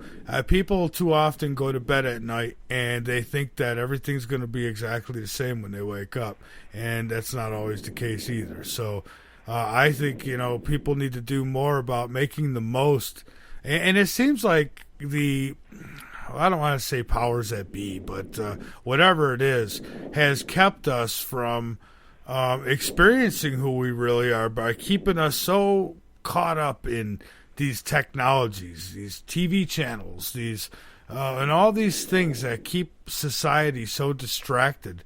And boy, wouldn't it be nice if we had, World Consciousness Day or something, just one day where everybody put everything aside and they all just went outside and got in touch with nature. Well, I think there was something like that last month. It was kind of like a sort of a meditation day where 500,000 people around the planet, and things like this are happening often just for a certain period of time during that day, all try to be as collected and awake as possible. And actually, I know people who go to different places on the planet at different times in order to be, as it were, in the unity, in this energy with another large group of people, as if it's a way that, as if the planet's a living organism, and you could sort of heal or bring an energy to that place on the planet, and then they'll go to a different place on the planet. I don't know how they know what places to go to and how they gather the people there. I've never done that, but I know that there's a lot going on this summer, people coming together in different places and different groups just to concentrate attention and try to become at least collected and self-aware together, and maybe even possibly then because they may not recognize it, but it may be happening, be awake at certain moments where that consciousness expands and one really has a different perception of the quality of the light in the room and the silence behind all the sounds, all of these levels of awareness, when one's field of awareness expands into what really is. So there's things going on right now as we speak in California, in France, in like Honolulu. Yeah. There's different groups just trying to, embody this finer energy and bring it into the planetary life. So very interesting. How do you feel about this? Because this is something, I don't know, for the last few years it's kind of pinwheeled through my mind, and that is, I agree with you where we've got to get to this higher consciousness we need, and of course we're energy, we're frequencies, as everything is, right? So right. What could it be, and it probably is, that we got so much crossing through our airwaves now with Wi-Fi and cell phone signals, all these things going through. I mean, do you think this is hurting us in a way? I mean, of getting there, getting where we need to be? It's. I need. How will I know if something is hurting me? How will I know if something is hurting us as a human species on the frequency. planet? Yeah. It's a good question, because it means that I have to actually be aware and awake enough to really begin to see what is, not filtered by my thoughts, not filtered by things I read, things we're very impressionable, we read it and then we repeat it, like monkey see, monkey do. of course, there's a lot of things bombarding us and distracting us, and there may very well be a vested interest in keeping us distracted, because a distracted person is a person that can be controlled. That's right. So I think this hope, I think that if one has a sense of being fully present, it brings a kind of a freedom for a moment. And so if I have free attention in the moment, then maybe I can begin to understand a little bit of what's going on. I can see that person on the television and see behind what they're saying, and maybe even the mask they're presenting, to understand what's actually going on there. You know, how will I see otherwise? I can't take the word of the newspaper or the newscaster, or I can't take anybody's word for it. I almost can't even trust my own thoughts sometimes, because they are so habituated to just, repeating something that, I've heard, or, ego jumps in there. And very well said. And that's what I say before. I mean, for people, I think, to get to this level of consciousness that you speak of, I think that it's almost that you have to, I guess, not put aside, more forget, all these things that have polluted your mind and your thoughts, your beliefs.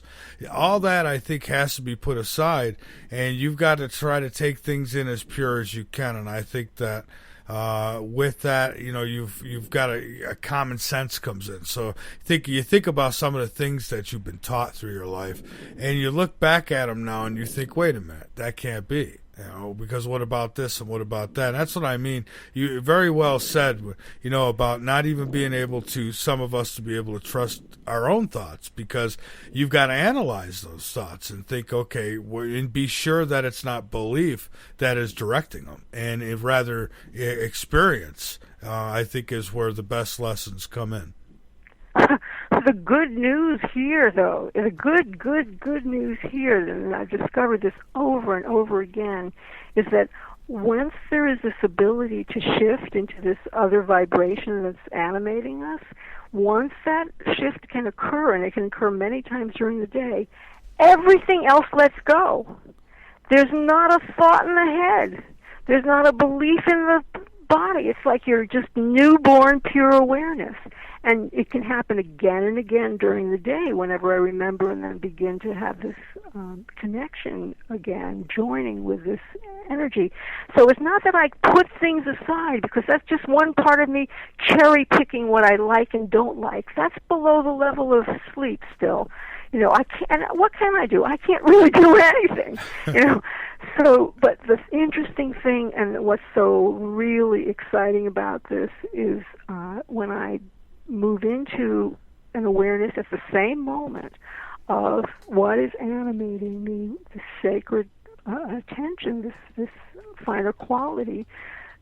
It's, I think the word is tabula rasa, clean slate.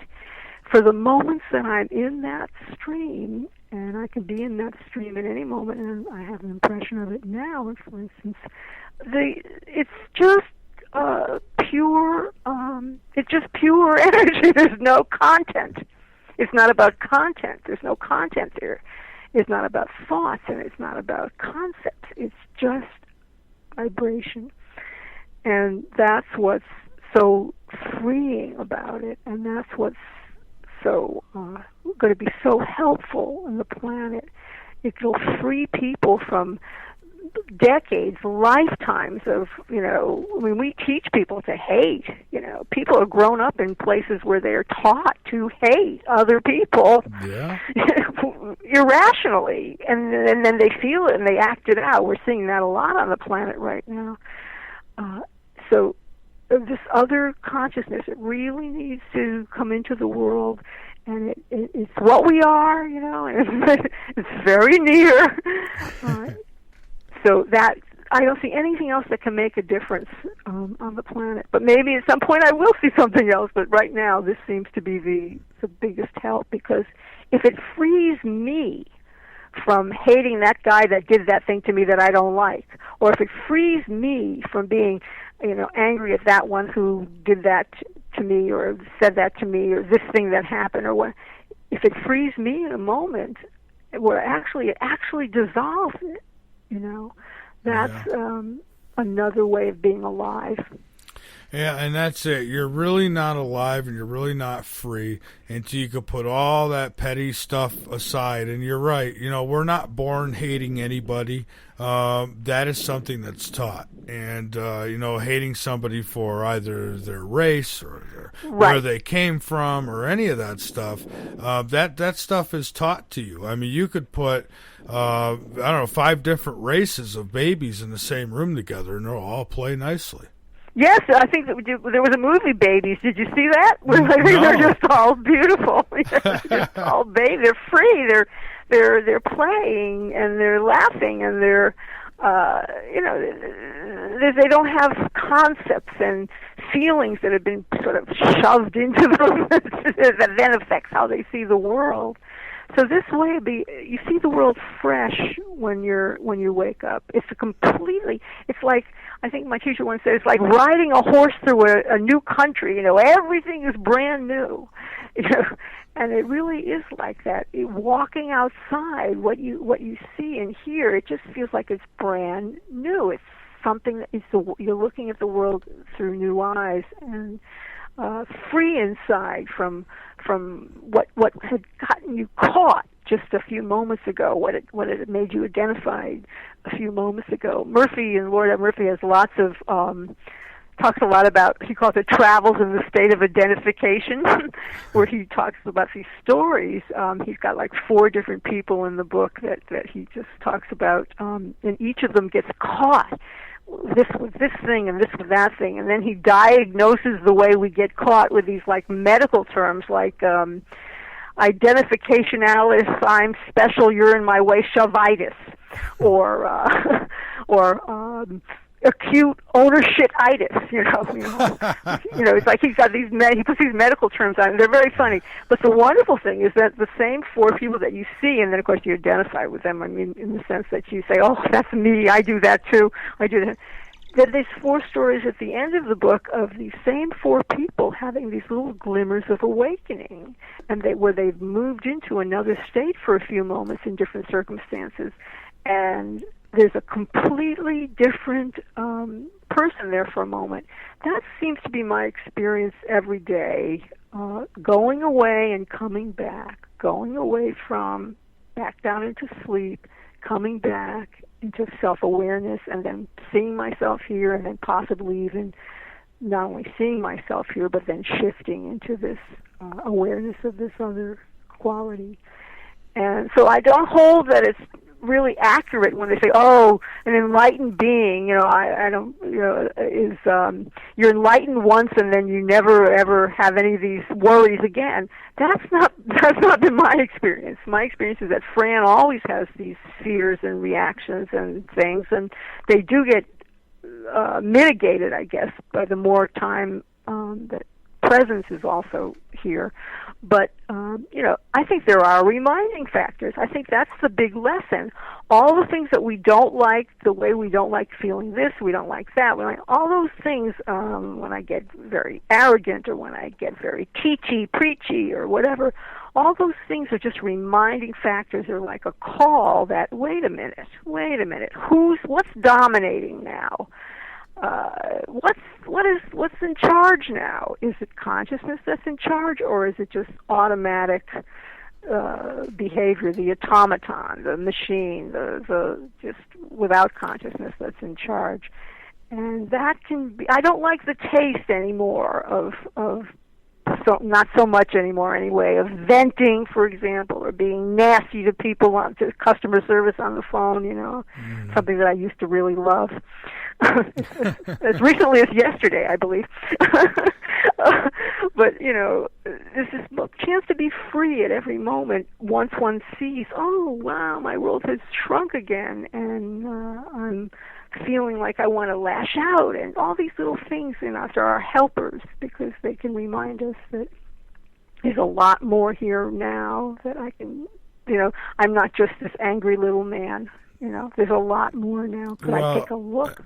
And that's again very well said. And I have in this business that I'm in here, doing what I do, I have I'm sure you're aware of trolls, and I get them all the time. Who they want to get you angry, they want to get you worked up, they want you to come on the air and yell about them. And so I've since back September of 2014, I had a heart attack, and since then, I've been okay since. But since that, I've rethought about myself a bit, and about my life, and about the direction and all that stuff. And I'm doing the best I can to let people, or not let people like that get to me anymore. I'm not going to allow people to goof with my energy anymore. Well, it's a wonderful intention, and since you've just set it out into the universe, it's going to have some traction. The thing is that I myself don't feel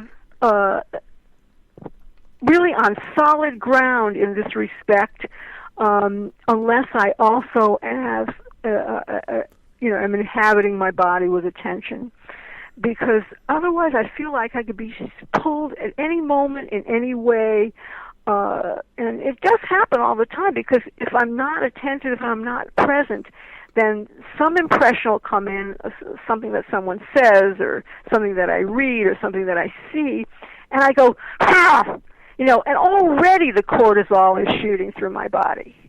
Already my heart is beating faster than it should.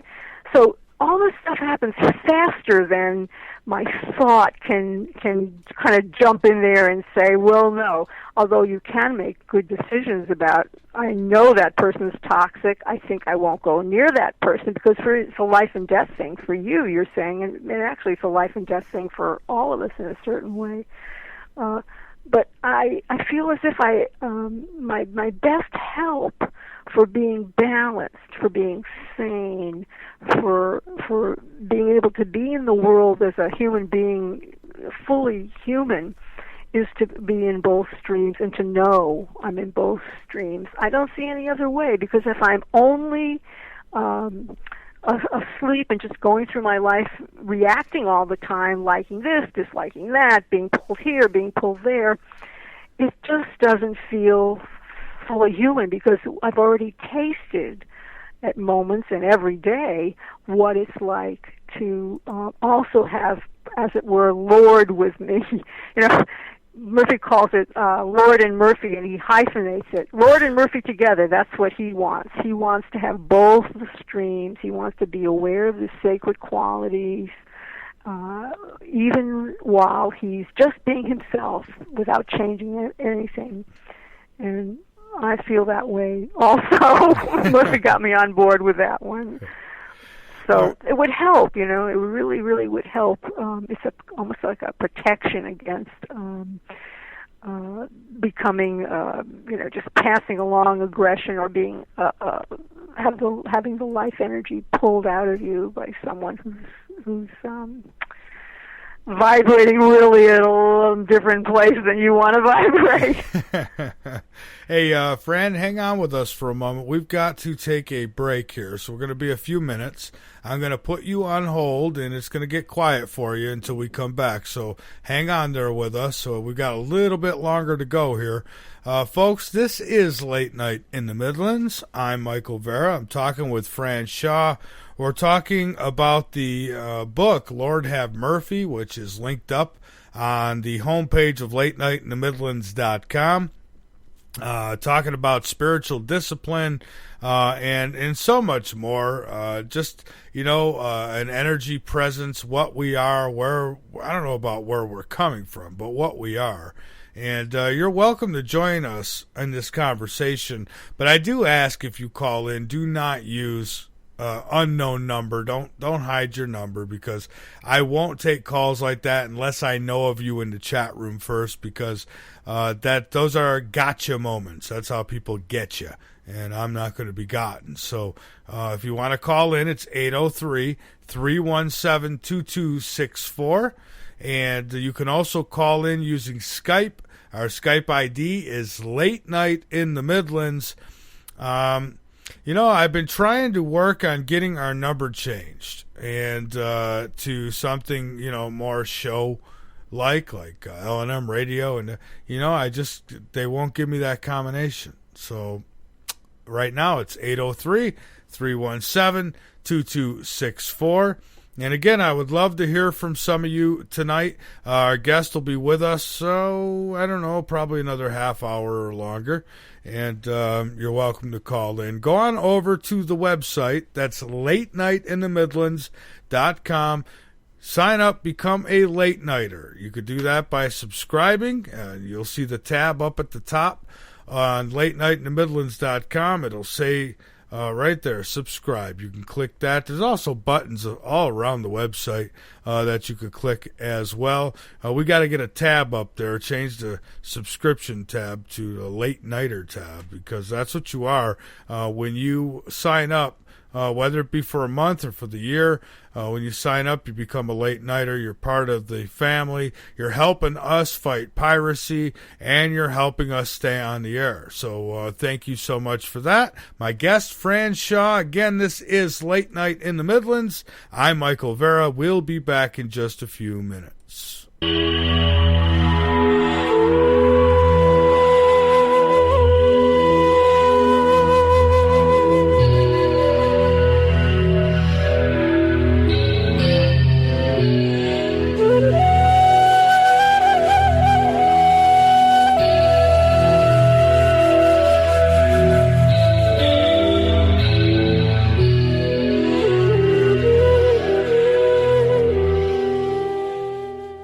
You want the truth? Late Night in the Midlands knows you deserve it. That's why we make it easy for you to listen at www.latenightinthemidlands.com. Go on over, become a member, be informed, and by all means, inform others. Folks, we're not your average radio show. We cover everything. Late Night in the Midlands on the LNM Radio Network. LNM is always looking for sponsors, so if you are interested in sponsorship or advertisement on air or on our website, contact us at mv@latenightinthemidlands.com.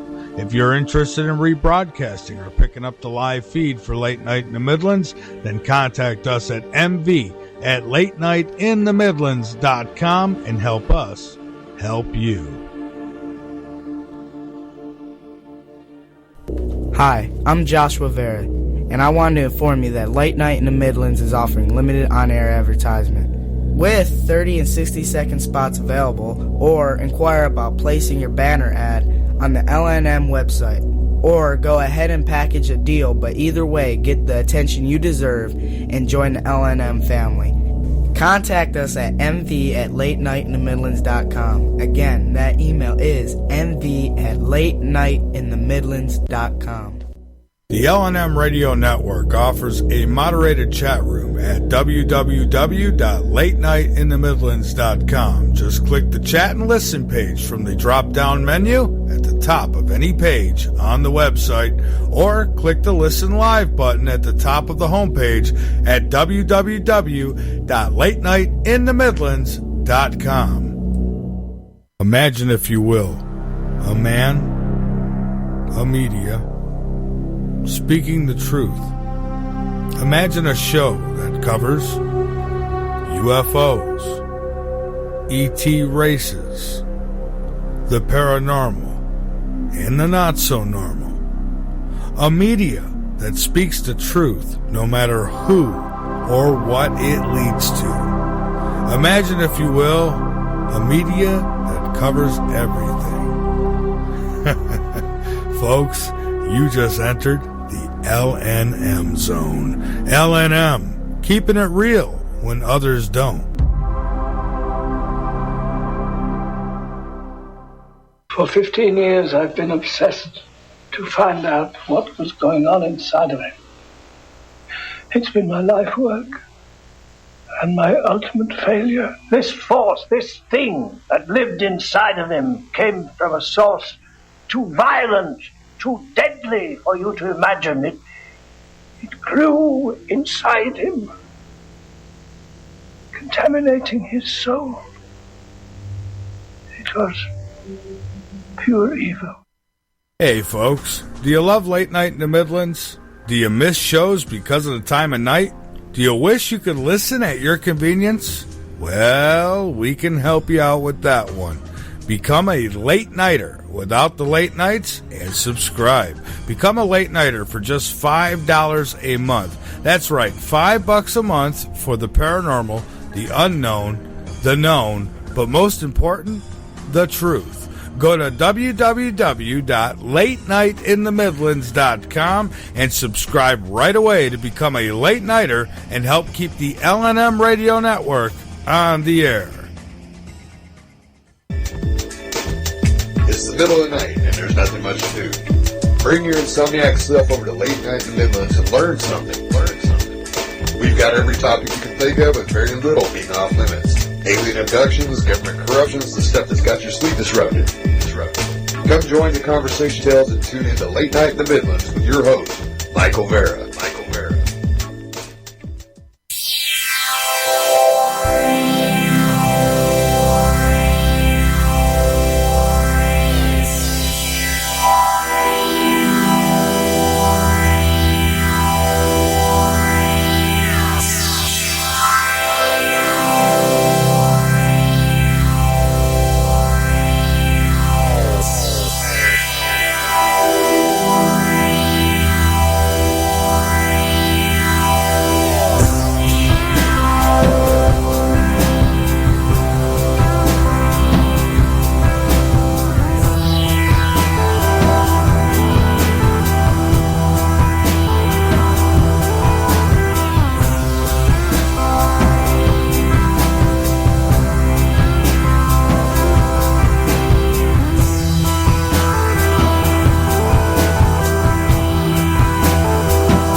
The Midlands, that's the Veets, and that's an instrumental that they had created. They sent it to me.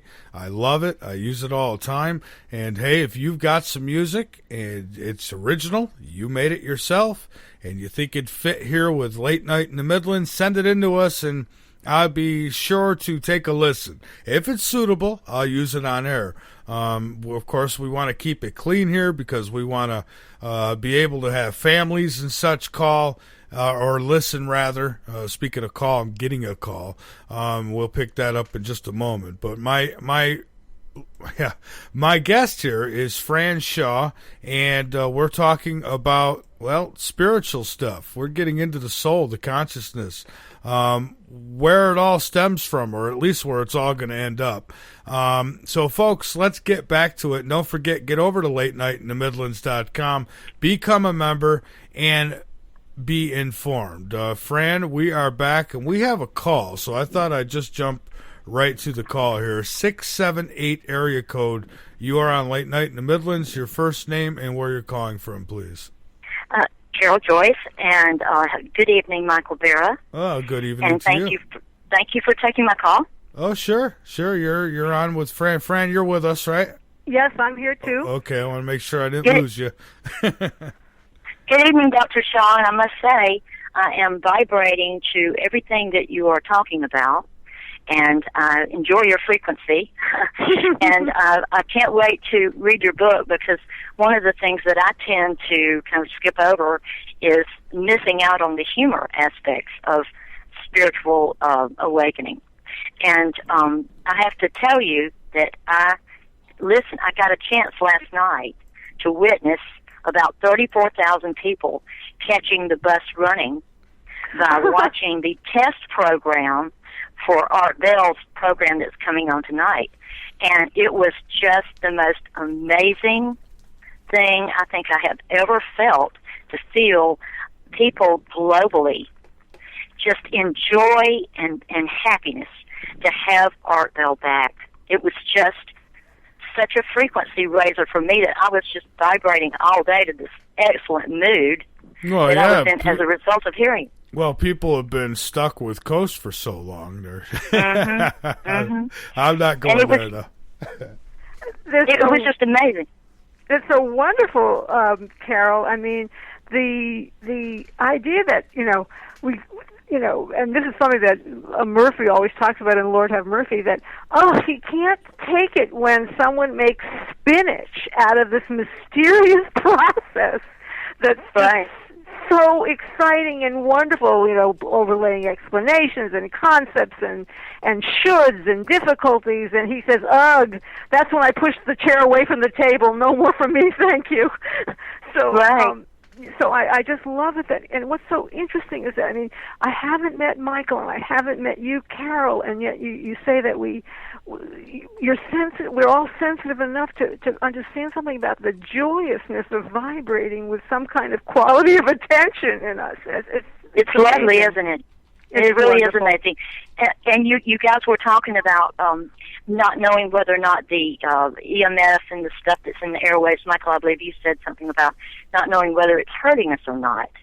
And there's a fabulous book. I don't know if you're familiar with it, Dr. Shaw, by a woman named Marianne Wiggins called "Evidence of Things Unseen." Mm-hmm. Yes. You've heard of that book? Yes, I have. What do you think of it?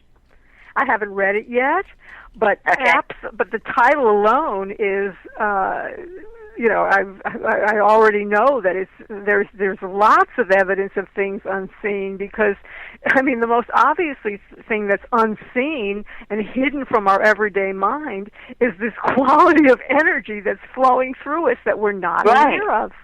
And yet we have to continually discriminate in that inflow of energy on what's positive for us and what's negative. And I have noticed, I'm 60 years old, and when I carry around my ancient flip phone, if I carry it in my left pocket, and then I try to lay on that side when I'm going to sleep, I get these symptoms of bursitis. And so I have to keep the phone and the iPad and the chargers and all the electricity at least a foot away from me. I'm breaking the rule right now by having it slammed up against my brain because I want the very best audio with you guys. But I definitely think that there is an energy field that surrounds all this technology that we're all using now, which is wonderful and bad at the same time, but you have to kind of maintain a field of safety. What do you think of that? It very well may be the case. I mean, I know there's studies about fertility, affecting fertility. Right. If you've got that phone in you're a man with your phone in your pocket, right in that sensitive area. But I don't know anything about that. And of course, statistics and data, who knows? You can make it look like anything. You can take statistics and data and make it say anything you want. Right. So, how do one manipulation? But for you to know in your own, because you're sensitive enough to your body to know that, gee, when this is over here on this side of my body, something energetical happens to my body over here, and I have pain. Pain means blockage. Pain means something's not flowing the way it should. So that means that you're your own best doctor. Actually, your own best exactly. teacher. Yeah, attention is the teacher. Attention is the teacher, the doctor, the helper. The attention is the Lord. Attention is what helps us. And I've got a lot of, I didn't mention this before because it's new, but I have a new website. It's called Fran Shaw Books, and it has some of the other books that I've done. This last one, the humor book, of course, is just the one that I love. But I have books where I've actually recorded some of the things that the teacher that I worked with, who's awake, what he has said. So you can look at books and you can read excerpts that vibrate with this quality that you're sensitive to. I read it over many times, and I've transcribed those talks and put it in that book. It's a book called Notes on the Next Attention.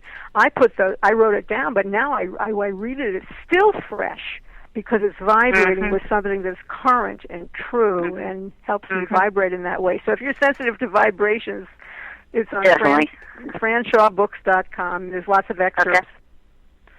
Okay. What do you think of fasting and other methods that are rather shamanic to bring on this awakening process?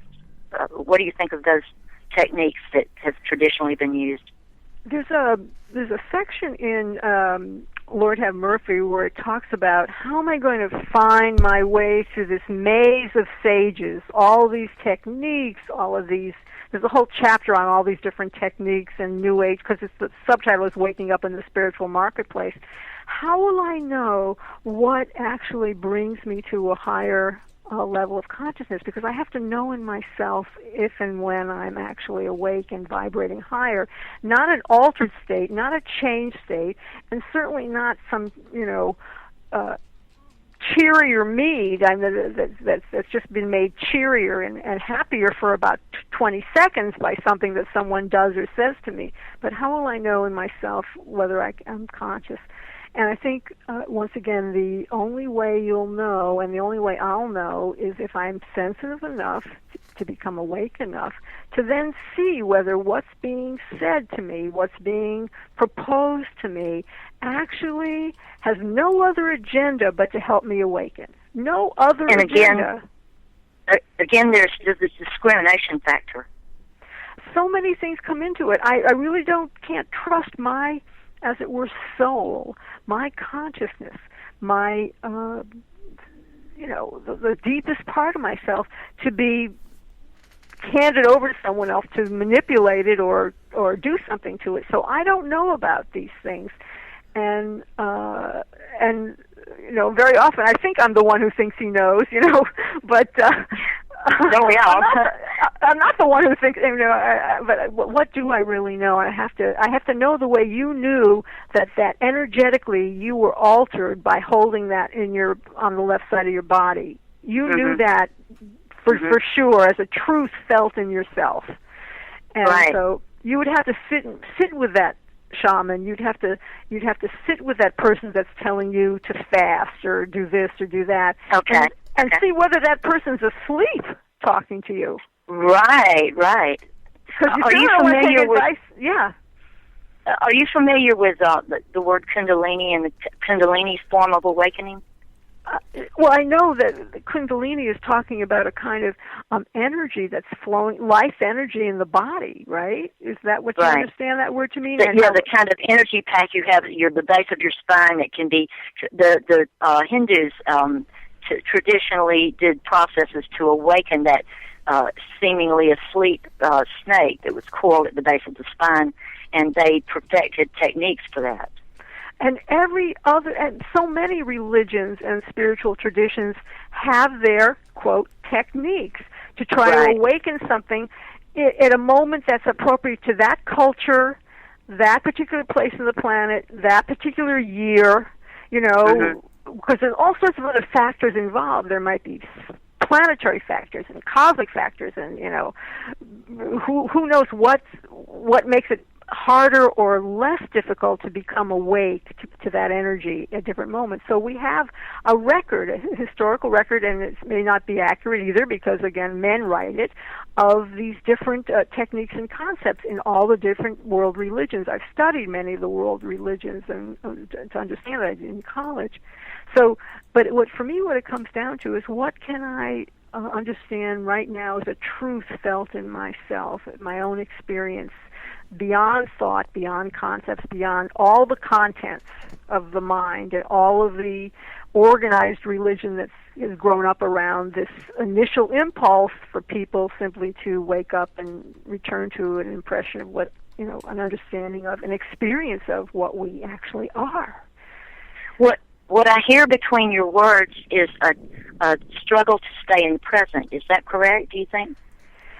As I'm, of course, speaking to you now, because, you've got to be, if I'm talking the talk, I need to walk the walk. As I'm speaking to you now, I am getting on the bus running. I'm trying with every word and gesture to also have the impression, of being seen and to be able to be a conduit for something so that what I'm saying is going to carry something more than an idea that it actually carries, as you said, some kind of vibration. So, yes, and so, this is getting late at night for me. This is getting towards my bedtime, So how sharp is she at this moment? As you understand very well, you Carol, sound pretty right? sharp to me. You sound very sharp, and I really have enjoyed this show tremendously and really vibrated. It's just aiding my feeling of well-being, and I thank you for everything you're doing. And I also have to say to Michael, I love the way you phrase out to play, Michael. That was just great. And then the question you ask of why can't we know? And I would hazard a theory on that of if we knew, we wouldn't be in class. We'd already be graduated. So, food for thought, right, guys? Absolutely. Well, thank you so much for your call. I appreciate it. Thank you, guys, and have a good evening. All right, Be you well. too. Thank you. And, so some interesting questions there. And if anybody else has any, you're welcome to call in at 803-317-2264. And, Fran, what I'd like to do is, because it is getting late, and I know that we're limited as to how far we could go here. So what I'd like to do is give you the floor to get out anything that you'd like. Please tell people a little bit more about the book and where to get it. And, anything. So, and take as long as you need. Well, why don't I just read you a little of the book, like a bedtime story? All right, fine, however. I'll just pick a couple of paragraphs so you get the way Murphy, so you can hear what Murphy sounds like. So, there's a chapter called Lord and Murphy, hyphenated, and this is a chapter in which he's talking about what it means like to get on the bus running. And he's talking about the stress that he feels, in relationships and trying to relate to other, people on the planet. And so this is just this is a little bedtime story for everybody. So he says, heart closed, heart open, heart closed, like a rubber band that stretches wider, and then springs back taut.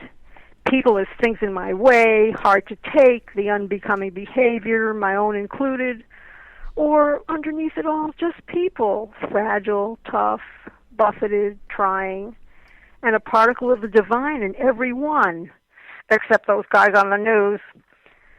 When in closed mode, I should be nicer, I should be kinder, I'd settle for neutral.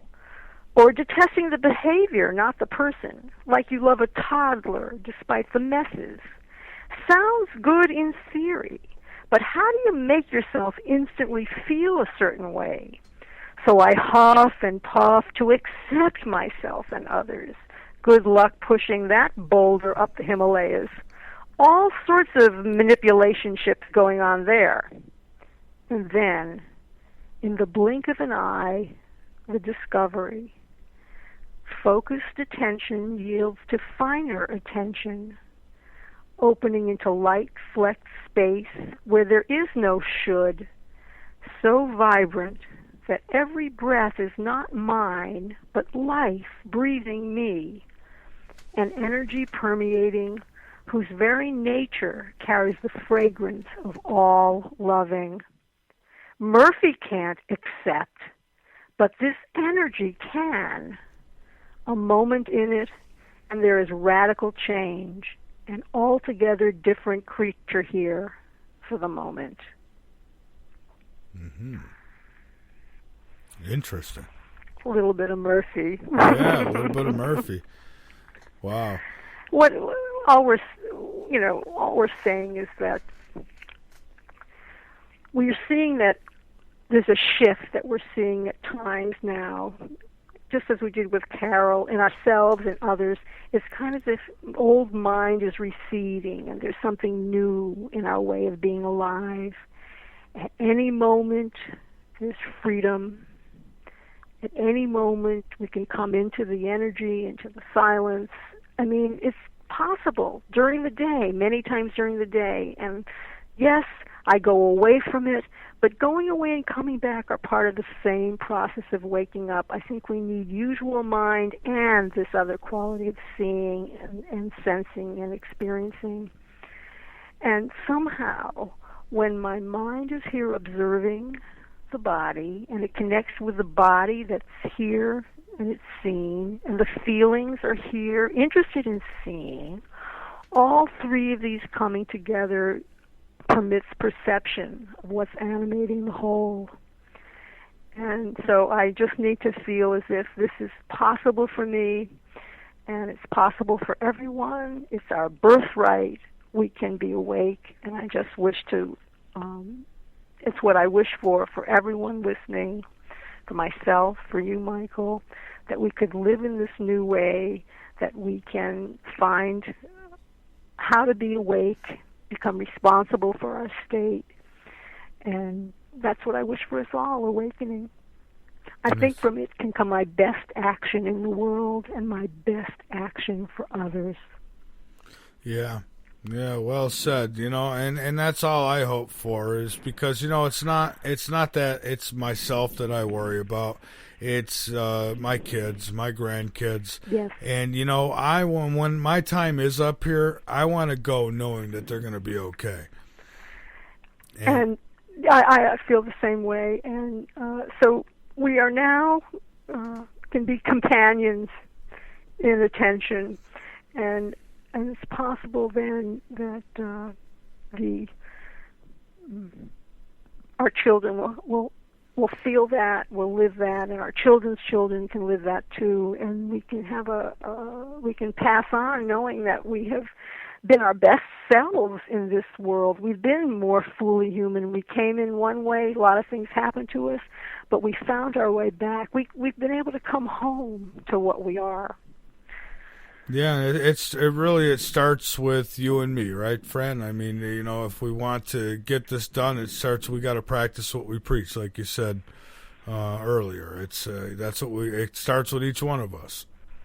It's exactly right. Yeah. I think that's where, peace in the world means that I need to restore as often as I can during the day this quality of consciousness that does restore peace in me. I can't make myself peaceful, but this energy can. Just like Murphy said, I can't make myself accept this and that thing, but this energy, it's by its very nature,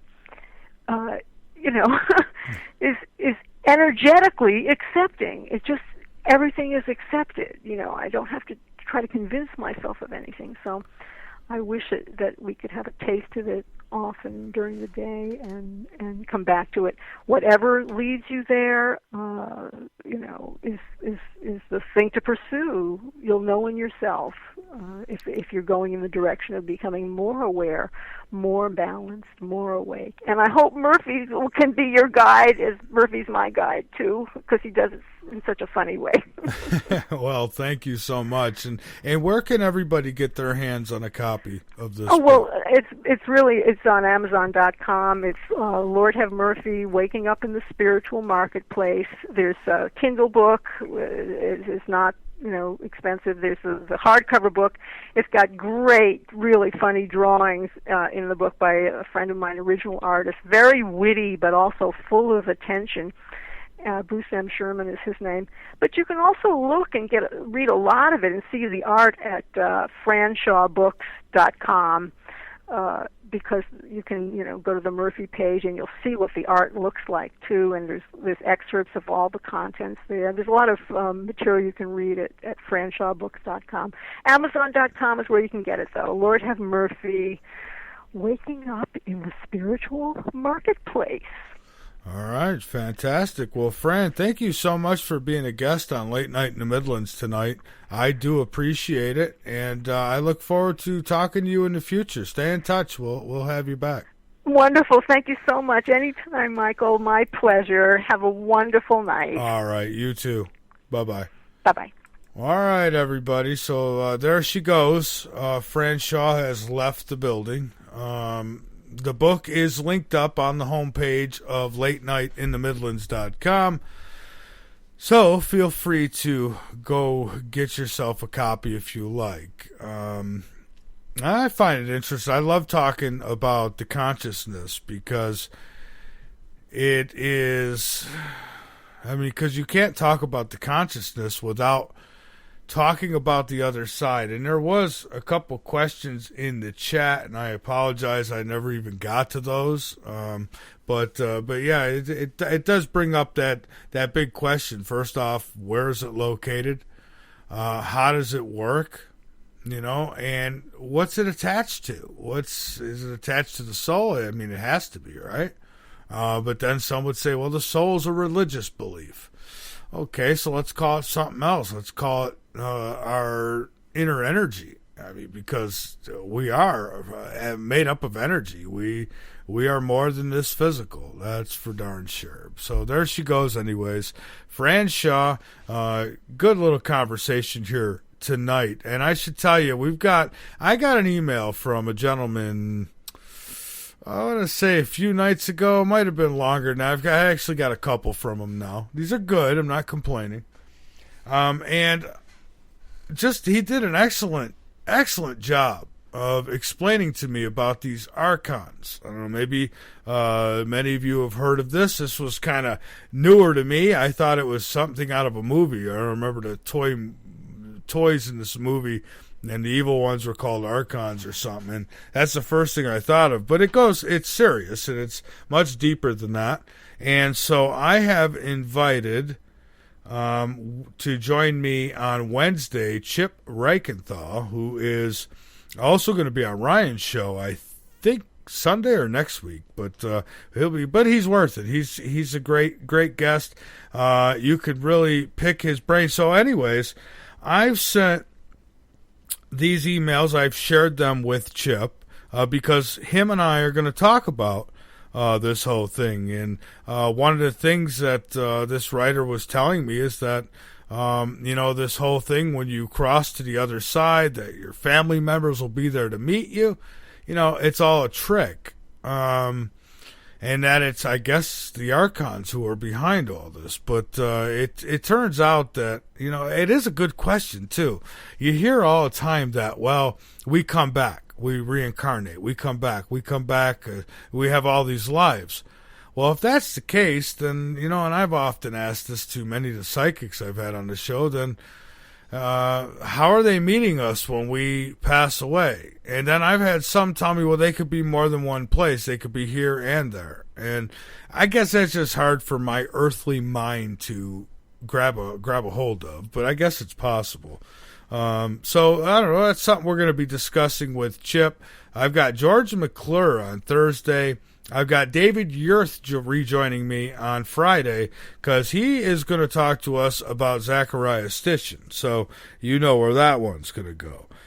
So then next week we've got some more great shows coming up. And don't forget our radio affiliates. You can listen, for those of you who insist that, you got to listen free. And I don't blame you. Free's the best. That's the way I like to go if I can.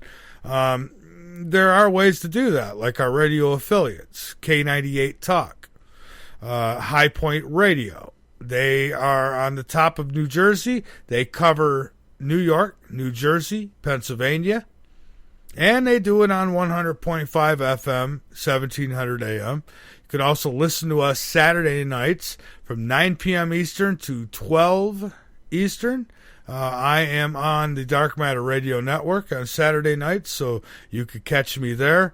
And of course, right here on the L&M Radio Network, the show gets run 9 p.m. and then again in the AM at 9 a.m. So it's there for you.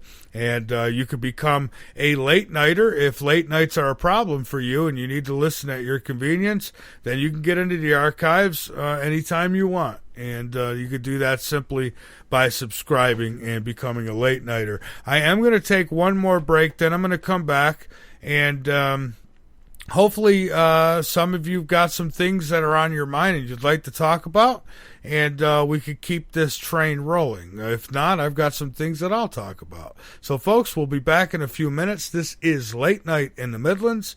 I'm Michael Vera, and if there are any calls, I will not take them until after the break. So wait till after the break. We'll be right back.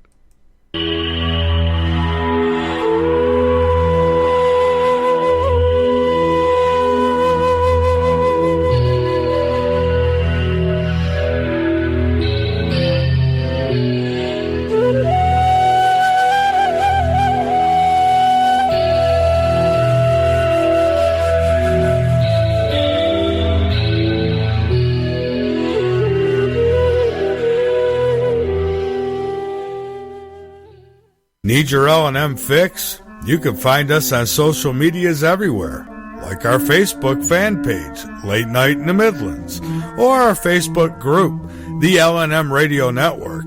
Our other Facebook groups, The Last Frequency.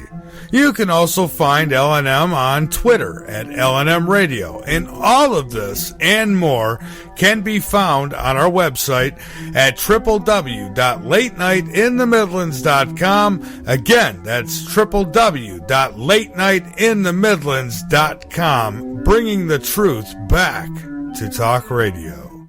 The L&M Radio Network offers a moderated chat room at www.latenightinthe-midlands.com. Just click the chat and listen page from the drop-down menu at the top of any page on the website, or click the Listen Live button at the top of the homepage at www.latenightinthe-midlands.com. Need your L&M fix? You can find us on social medias everywhere, like our Facebook fan page, Late Night in the Midlands, or our Facebook group, the L&M Radio Network.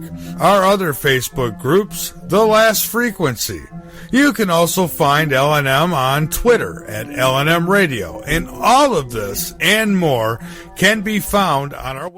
Hello, this is Dick Farrell, here to tell you about OxySilver. Legally available only through CureShop.com and HealthyWorldStore.com. Don't be fooled buying silver products from copycats and criminals. You've heard Dr. Leonard Horowitz and experts urge you to avoid deadly vaccinations and illegal operators selling stolen OxySilver and OxySilver copycats. You've heard experts tell you about suppression in alternative medicine and confusing propaganda in healthcare and the truth movement. Read Dr. Horowitz's book, Healing Celebrations, to learn how miracle healings can be made to happen through faith, prayer, and a pure diet. Get great immunity using vitamin C, D, and OxySilver, Liquid Dentist, GI Flora Pro, a top-shelf probiotic. Use Green Harvest as a great-tasting meal substitute for energizing organic nutrients and losing weight. And Zeolove, and natural clays for detoxifying your body. More advice, all these products and more are available from theCureShop.com. Including OxySilver, the world's most powerful silver hydrosol. Electro-energized to put risky injections, toxic antibiotics, and deadly drug pushers out of business. OxySilver is covalently bonded to water. Unlike any other silver product using the frequency of chlorophyll 528, what Dr. Horowitz explains is pure tone love, the universal healer. NASA originally developed covalently body silver hydrosols to keep astronauts healthy in space. Dr. Horowitz added the 528 frequency to NASA's formula and more. OxySilver works three ways to electrocute dangerous germs better than anything, far better than all leading silver products, and without any risk. OxySilver oxygenates and resonates with 528 for faster healing. So help save lives, putting drug lords and criminals out of business, and keep the LNM network broadcasting. Register for our free cooperative at healthworldaffiliates.com/4948. That's healthyworldaffiliates.com/4948. And buy OxySilver and other great products in package specials at great discounts from theCureShop.com. Buy OxySilver, GI Flora Pro, Green Harvest, Zeolove, and Love Minerals at great discounts at CureShop.com. That's CureShop.com with two P's. CureShoppe.com. Or call toll free at 1-888-621-7611. That's 1-888-621-7611. Do it now. Hey, folks. Do you love Late Night in the Midlands? Do you miss shows because of the time of night? Do you wish you could listen at your convenience? Well, we can help you out with that one. Become a late nighter without the late nights and subscribe. Become a late nighter for just $5 a month. That's right, $5 a month for the paranormal, the unknown, the known, but most important, the truth. Go to www.latenightinthe-midlands.com and subscribe right away to become a late nighter and help keep the L&M Radio Network on the air. You want the truth? Late Night in the Midlands knows you deserve it. That's why we make it easy for you to listen at www.latenightinthe-midlands.com. Go on over, become a member. Be informed, and by all means, inform others. Folks, we're not your average radio show. We cover everything. Late Night in the Midlands on the LNM Radio Network. We've been around a while now, and we have seen and heard many things. We have had thousands of great guests who have provided the best information, and I say that in confidence. A whole lot has changed in media and information since growing up and listening to the best. Well, we're going to get in lots of trouble tonight, I suppose. It has made me want to be the best. You see, in the last decade, we have seen our police become our military, and man-made deadly viruses unleashed on the public. Coming up in the news, another case of Ebola at a Texas hospital. And should Rochester police officers have body cameras? Those stories and more on the way. All this after we were told that Middle Eastern men hijacked planes and waged war on we the people. Obviously a major fire there, and there has been some sort of explosion. We don't fully know the details. There is one report, as of yet unconfirmed, that a plane has hit of the World Trade Center, and you can see that there is smoke there coming out of at least two sides of the building. And despite some calling me a conspiracy theorist, even mainstream media cannot hide what I have been saying for the last few years, and it is now coming to be. We are seeing the setup of World War III, and a lot of it has to do with the oil prices. Oil is just a small part, but more of an illusion for you and I to talk about than the truth, because free energy is real, and if I know it, so do they. So you see, everything we have been telling you is not only seen by others who have broke free from the Matrix, but is happening right this minute and will soon be in a city or town near you. To start a third world war, either by stimulating the Muslim world into a holy war against the West, or by using China to cause global conflict, maybe both. The years after the millennium will see gathering conflict all over the world, to the point where the United Nations will be overwhelmed. So keep listening to media who wants to stall you, brainwash you, and load you up on half-truths while serving an agenda of their own or the cabal. And I was finally lucky today. I got through. And so Welcome to the health insurance marketplace. We're through. Okay. Hello? Para continuar en español, marque el 2 ahora. Yeah. Okay. Hello? Hello? Let's get started. Yeah, let's get started. Okay. Hi. My name's Sean. What's yours? Hello? Hi. What was that? Start holding your media outlets accountable. You know that I bashed Bush the entire time. I wasn't even allowed on Coast to Coast there for a while because I was told not to talk about Bush. Start holding their feet to the fire. Do not allow them to lie to you for website hits or views to their videos. Rupert Murdoch are the same person. They're not. Or that George Soros is secretly trying to take over the world. Hardly. He's spending every cent he has to stop it. George Soros may be the only billionaire that we know of that's making an effort to make this a better world. The man hasn't done anything wrong. About 30% of what's on veterans today is patently false. About 40% of what I write is at least purposely partially false, because if I didn't write false information, I wouldn't be alive. Folks, L&M is setting the example by bringing you the truth, no matter who or what it leads to. We do not pretend to have all the answers, nor do we feed you wild stories to pick your pockets. I love listening to John Buell. I don't know where he is. He faded away. Yeah, he's gone. They took him. He jumped into a mothership, and he's gone. That's what he said. He used to say that. He used to say, I'm in the mothership. Well, I am a robot. Because for Late Night in the Midlands, this is not entertainment. This is life or death.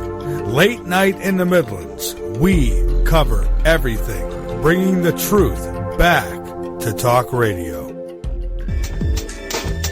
It's the middle of the night, and there's nothing much to do. Bring your insomniac self over to Late Night in the Midlands and learn something. We've got every topic you can think of, with very little being off limits. Alien abductions, government corruptions, the stuff that's got your sleep disrupted. Come join the conversation tales and tune into Late Night in the Midlands with your host, Michael Vera.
back. This is Late Night in the Midlands. I'm Michael Vera, and I apologize for a little extra long break, but it was much needed.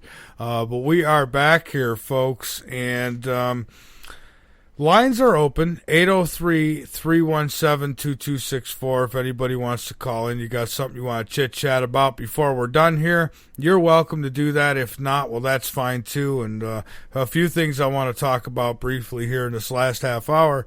One was just brought up in the chat room, and that is this picture that's going around now with the Queen saluting, doing the old Nazi salute and stuff. And I don't look at it as, I know a lot of people want to, that's good stuff, right? I mean, you can go a lot of places with that.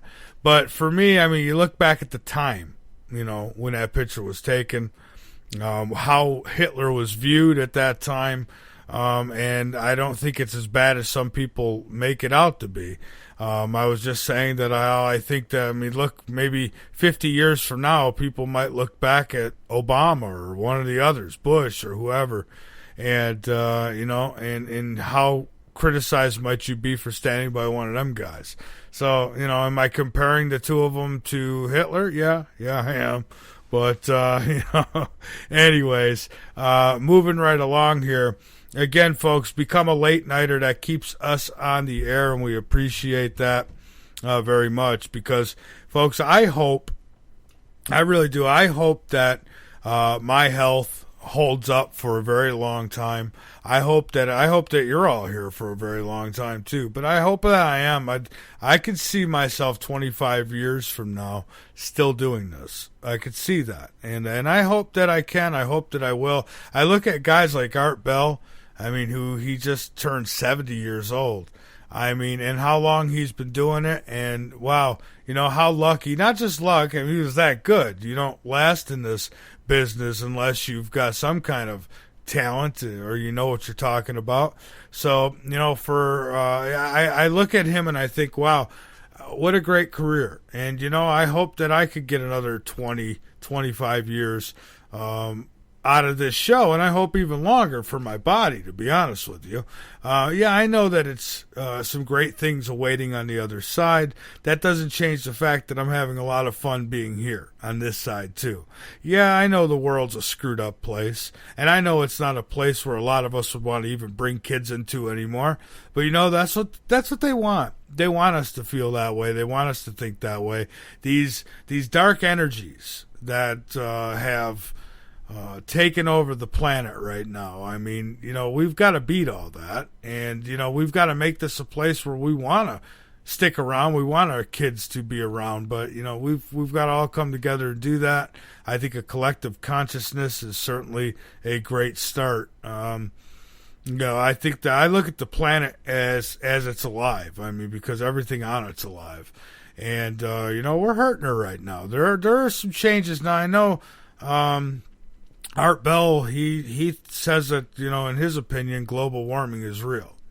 It's kind of hard to argue with the global warming side because there are changes happening. You can't mistake the changes that are happening. We're being warned now that a major, major earthquake is overdue. It's coming. It'll be here. Trust me. And then you look at California with the drought. Boy, wait till if all of a sudden it starts raining like hell there. So yeah, we've got a lot of changes happening on this planet. So it's really hard to argue with them. I can't deny the fact that the planet is taking a very mysterious kind of change to it, where you might expect one variety of weather and wind up with another, and totally surprising to you. And that's where we're at now. Even the weathermen can't really tell you what's coming and what's not. It's gotten that crazy. So, is there changes taking place on the planet? Yes. Now, my thing is, you can't have it both ways. I don't like when people say global warming. That means that one part of the planet could be warming and the other part cooling. You can't, look, warming means one thing. It means something's getting warmer. So, it either is or it isn't. So then they go to global cooling was actually originally. Then it was climate change. And it's, I don't know, you call it what you will, but there's no doubt there's changes taking place. And I'm not willing to jump into the camp that our vehicles and planes and all that is causing it. Now, I do believe that what we're doing is causing a lot of pollution. Absolutely. Burning fossil fuels, as they call them, which I don't believe are fossil fuels at all. I think that the planet replenishes these things. I think in time, of course, we're sucking it so dry so quickly that who knows. But we're doing this. We're doing these things to our planet. I mean, it's not just vehicles. That's just the air pollution, the water pollution, things like that. Sure. But you look, I mean, there's been other planets that have had temperature changes too, and we're told that there's not SUVs up there. So, the whole global warming thing, I'm not going to argue with anyone about it. You believe what you want, but we could both agree on this much. The planet has gone haywire, weather-wise. I mean, growing up, I never seen weather patterns like this, and my parents watched the news constantly. We were always watching, always getting the weather reports and seeing the different storms that took place around the country. I remember being a little kid and going, wow, why would anyone live in this part of the country if there's always getting hit by tornadoes, like Tornado Alley? And then, the East Coast, the hurricanes. I thought I'd never live near the ocean because and now here I am. But, it's changed a lot since I was growing up, and it's picked up a lot. And it's not because there's more media reporting on it; it's because it has picked up. And so, I've said this the last few years. I expected a really heavy hurricane season, and it seems like there's a lot that will get started out there and then they evaporate. So I can't even predict any of it. I don't know. I can say that when we do start getting hurricanes clashing against the East Coast, they're going to be big ones. They're going to be gigantic. They're going to be, and they'll still tell you it's a Category 5, but it might get up to a 6 or 7 even. I think that, you got storms merging together. I was watching a storm system that was going through the middle of the country, I don't know, a few weeks back, and they're talking about, well, it was about to break up, but these other two systems come in and met with it, and it became this big, huge system. And I know we got winds here of like close to 70 miles an hour, which kind of was helpful because I've been meaning to get up on the roof and get the pine straw. Pine straw is horrible here. Get the pine straw off my roof. And, Mother Nature took care of a lot of that for me. So I thank her very much. But, it gets any stronger, it might take the roof with it. So definitely a lot of changes happening on the planet. But, folks, tomorrow night, I haven't got a confirmation. So I don't want to say yet what I have going tomorrow night because I don't know yet. It should be good. I'm hoping it's good, but I need to get the confirmation. Wednesday, I've got Chip Reichenthal joining me. We're going to talk about some really strange stuff and some paranormal stuff on Wednesday.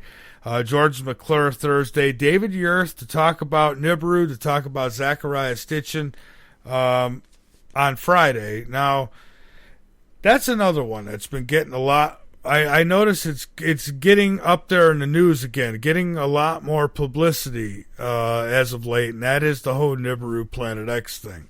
And if you could see me, my fingers were in the air, quote unquote, kind of thing. But yeah, it's getting a lot of play lately. At least I'm seeing it a lot. Maybe people are making sure I see it a lot. I don't know. But there's a lot of talk about it. And then they got these probes that they've sent out there to, around Pluto and stuff. And so there's a good argument for it. There is. We'll talk about it Friday. I'm not worried about it. Look, if something like that happens, it's going to be a quick death for most of us if something like that comes along and happens, because the moon influences our tides. From where it is. Imagine something huge, much, much bigger than the moon or Earth coming through. Oh, it'll affect the tides, all right.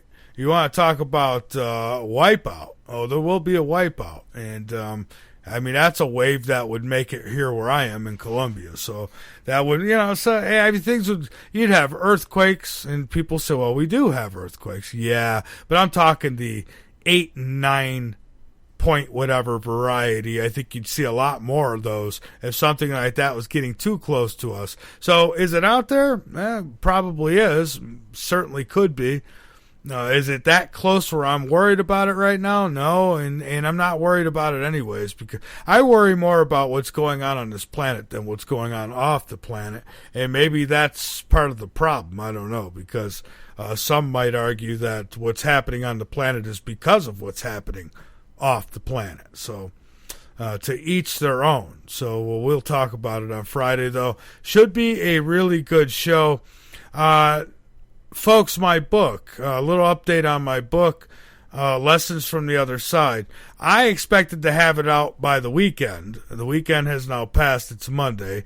We've got probably a 2-week delay because of some things, and plus the publisher, we're deciding which route we want to go there. So we're looking at probably a 2-week delay on it, but it's real close. It's ready. It's ready. It's real close. It's just about a couple-week delay. I'm also going to work on another one as well. And what I want to do with this first book, it's nothing, fabulous. It's about my personal experiences.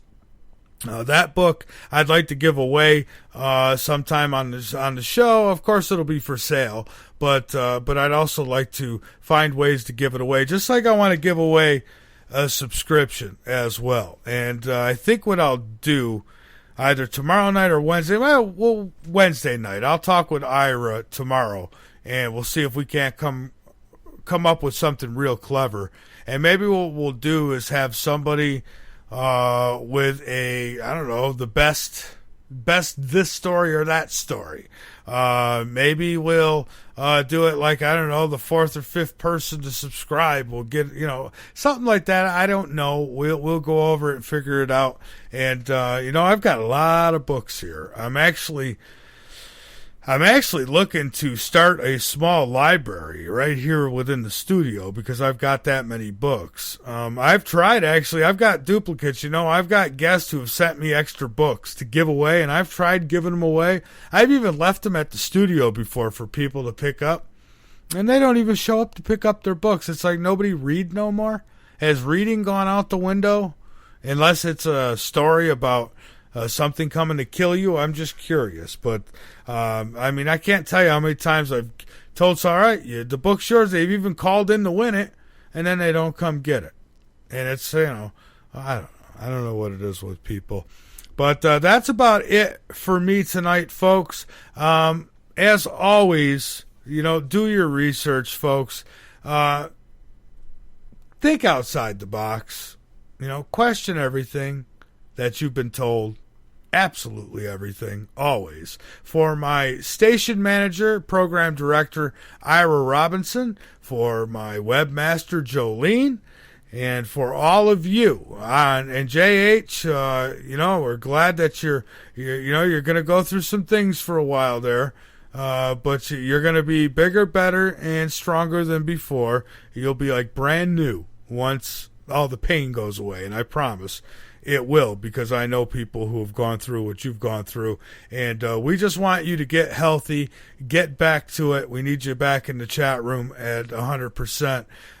So that's JH is our moderator, and she has gone through her own health battles lately. And for all the moderators in our chat room, by the way, Rascala apparently is doing well also. The last update I got from him. And Adana, she is trying to avoid her surgery, and I hope that she can. So with that, folks, keep your eyes posted to the sky, because you never know what you might see. Keep your ears posted to this broadcast, because you never know what you might learn. And make sure you tune in to Art Bell. He's on the Dark Matter Radio Network, and he starts at midnight Eastern Time. Of course, see, look at me, pushing people away from L&M. Hey, Art Bell's worth it, though. So go take a listen, and folks, we'll be back with you tomorrow night, and enjoy the rest of your evening. Good night, everybody.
The leader in talk radio on the internet, right here on K98Talk.com.